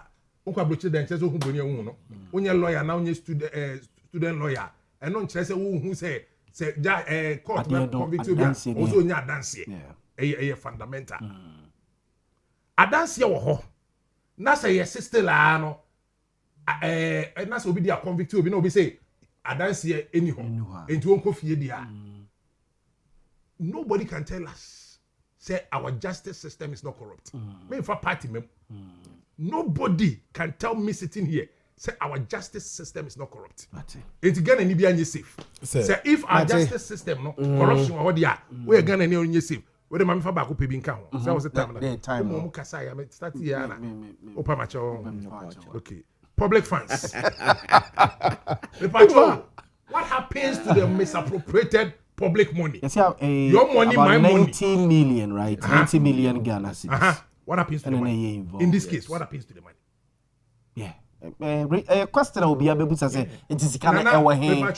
Ya Jeffrey in someone say me live without salary. Me koba within some few months. Me started say me juma na also almost a payslip also need to be printed. Almost a software and any idea. It for some months me salary ama afiaba. Then do you tell me 14,000 income tax. I mean, me too. And I'll get you as- 14,000 Ghana cedis. For months. For months. For months. Yeah, you know. Send in a catch you as- Okay. I'm tell me 14,000. Then tell me like I could do was only. Just a media, me hunya dinti. Or bet me 14,000. You have And the- yeah, you have from the Benjamin. green in you. Me for me From Erade. There's no green in you. And no maybe you. Onye NDC ni. Obi biara or suck the blood of the nation. Obi biara for Udi o mani whatever sika. interest and any reason or did you yakupon be 2 years after. I was on for me from Justice. With the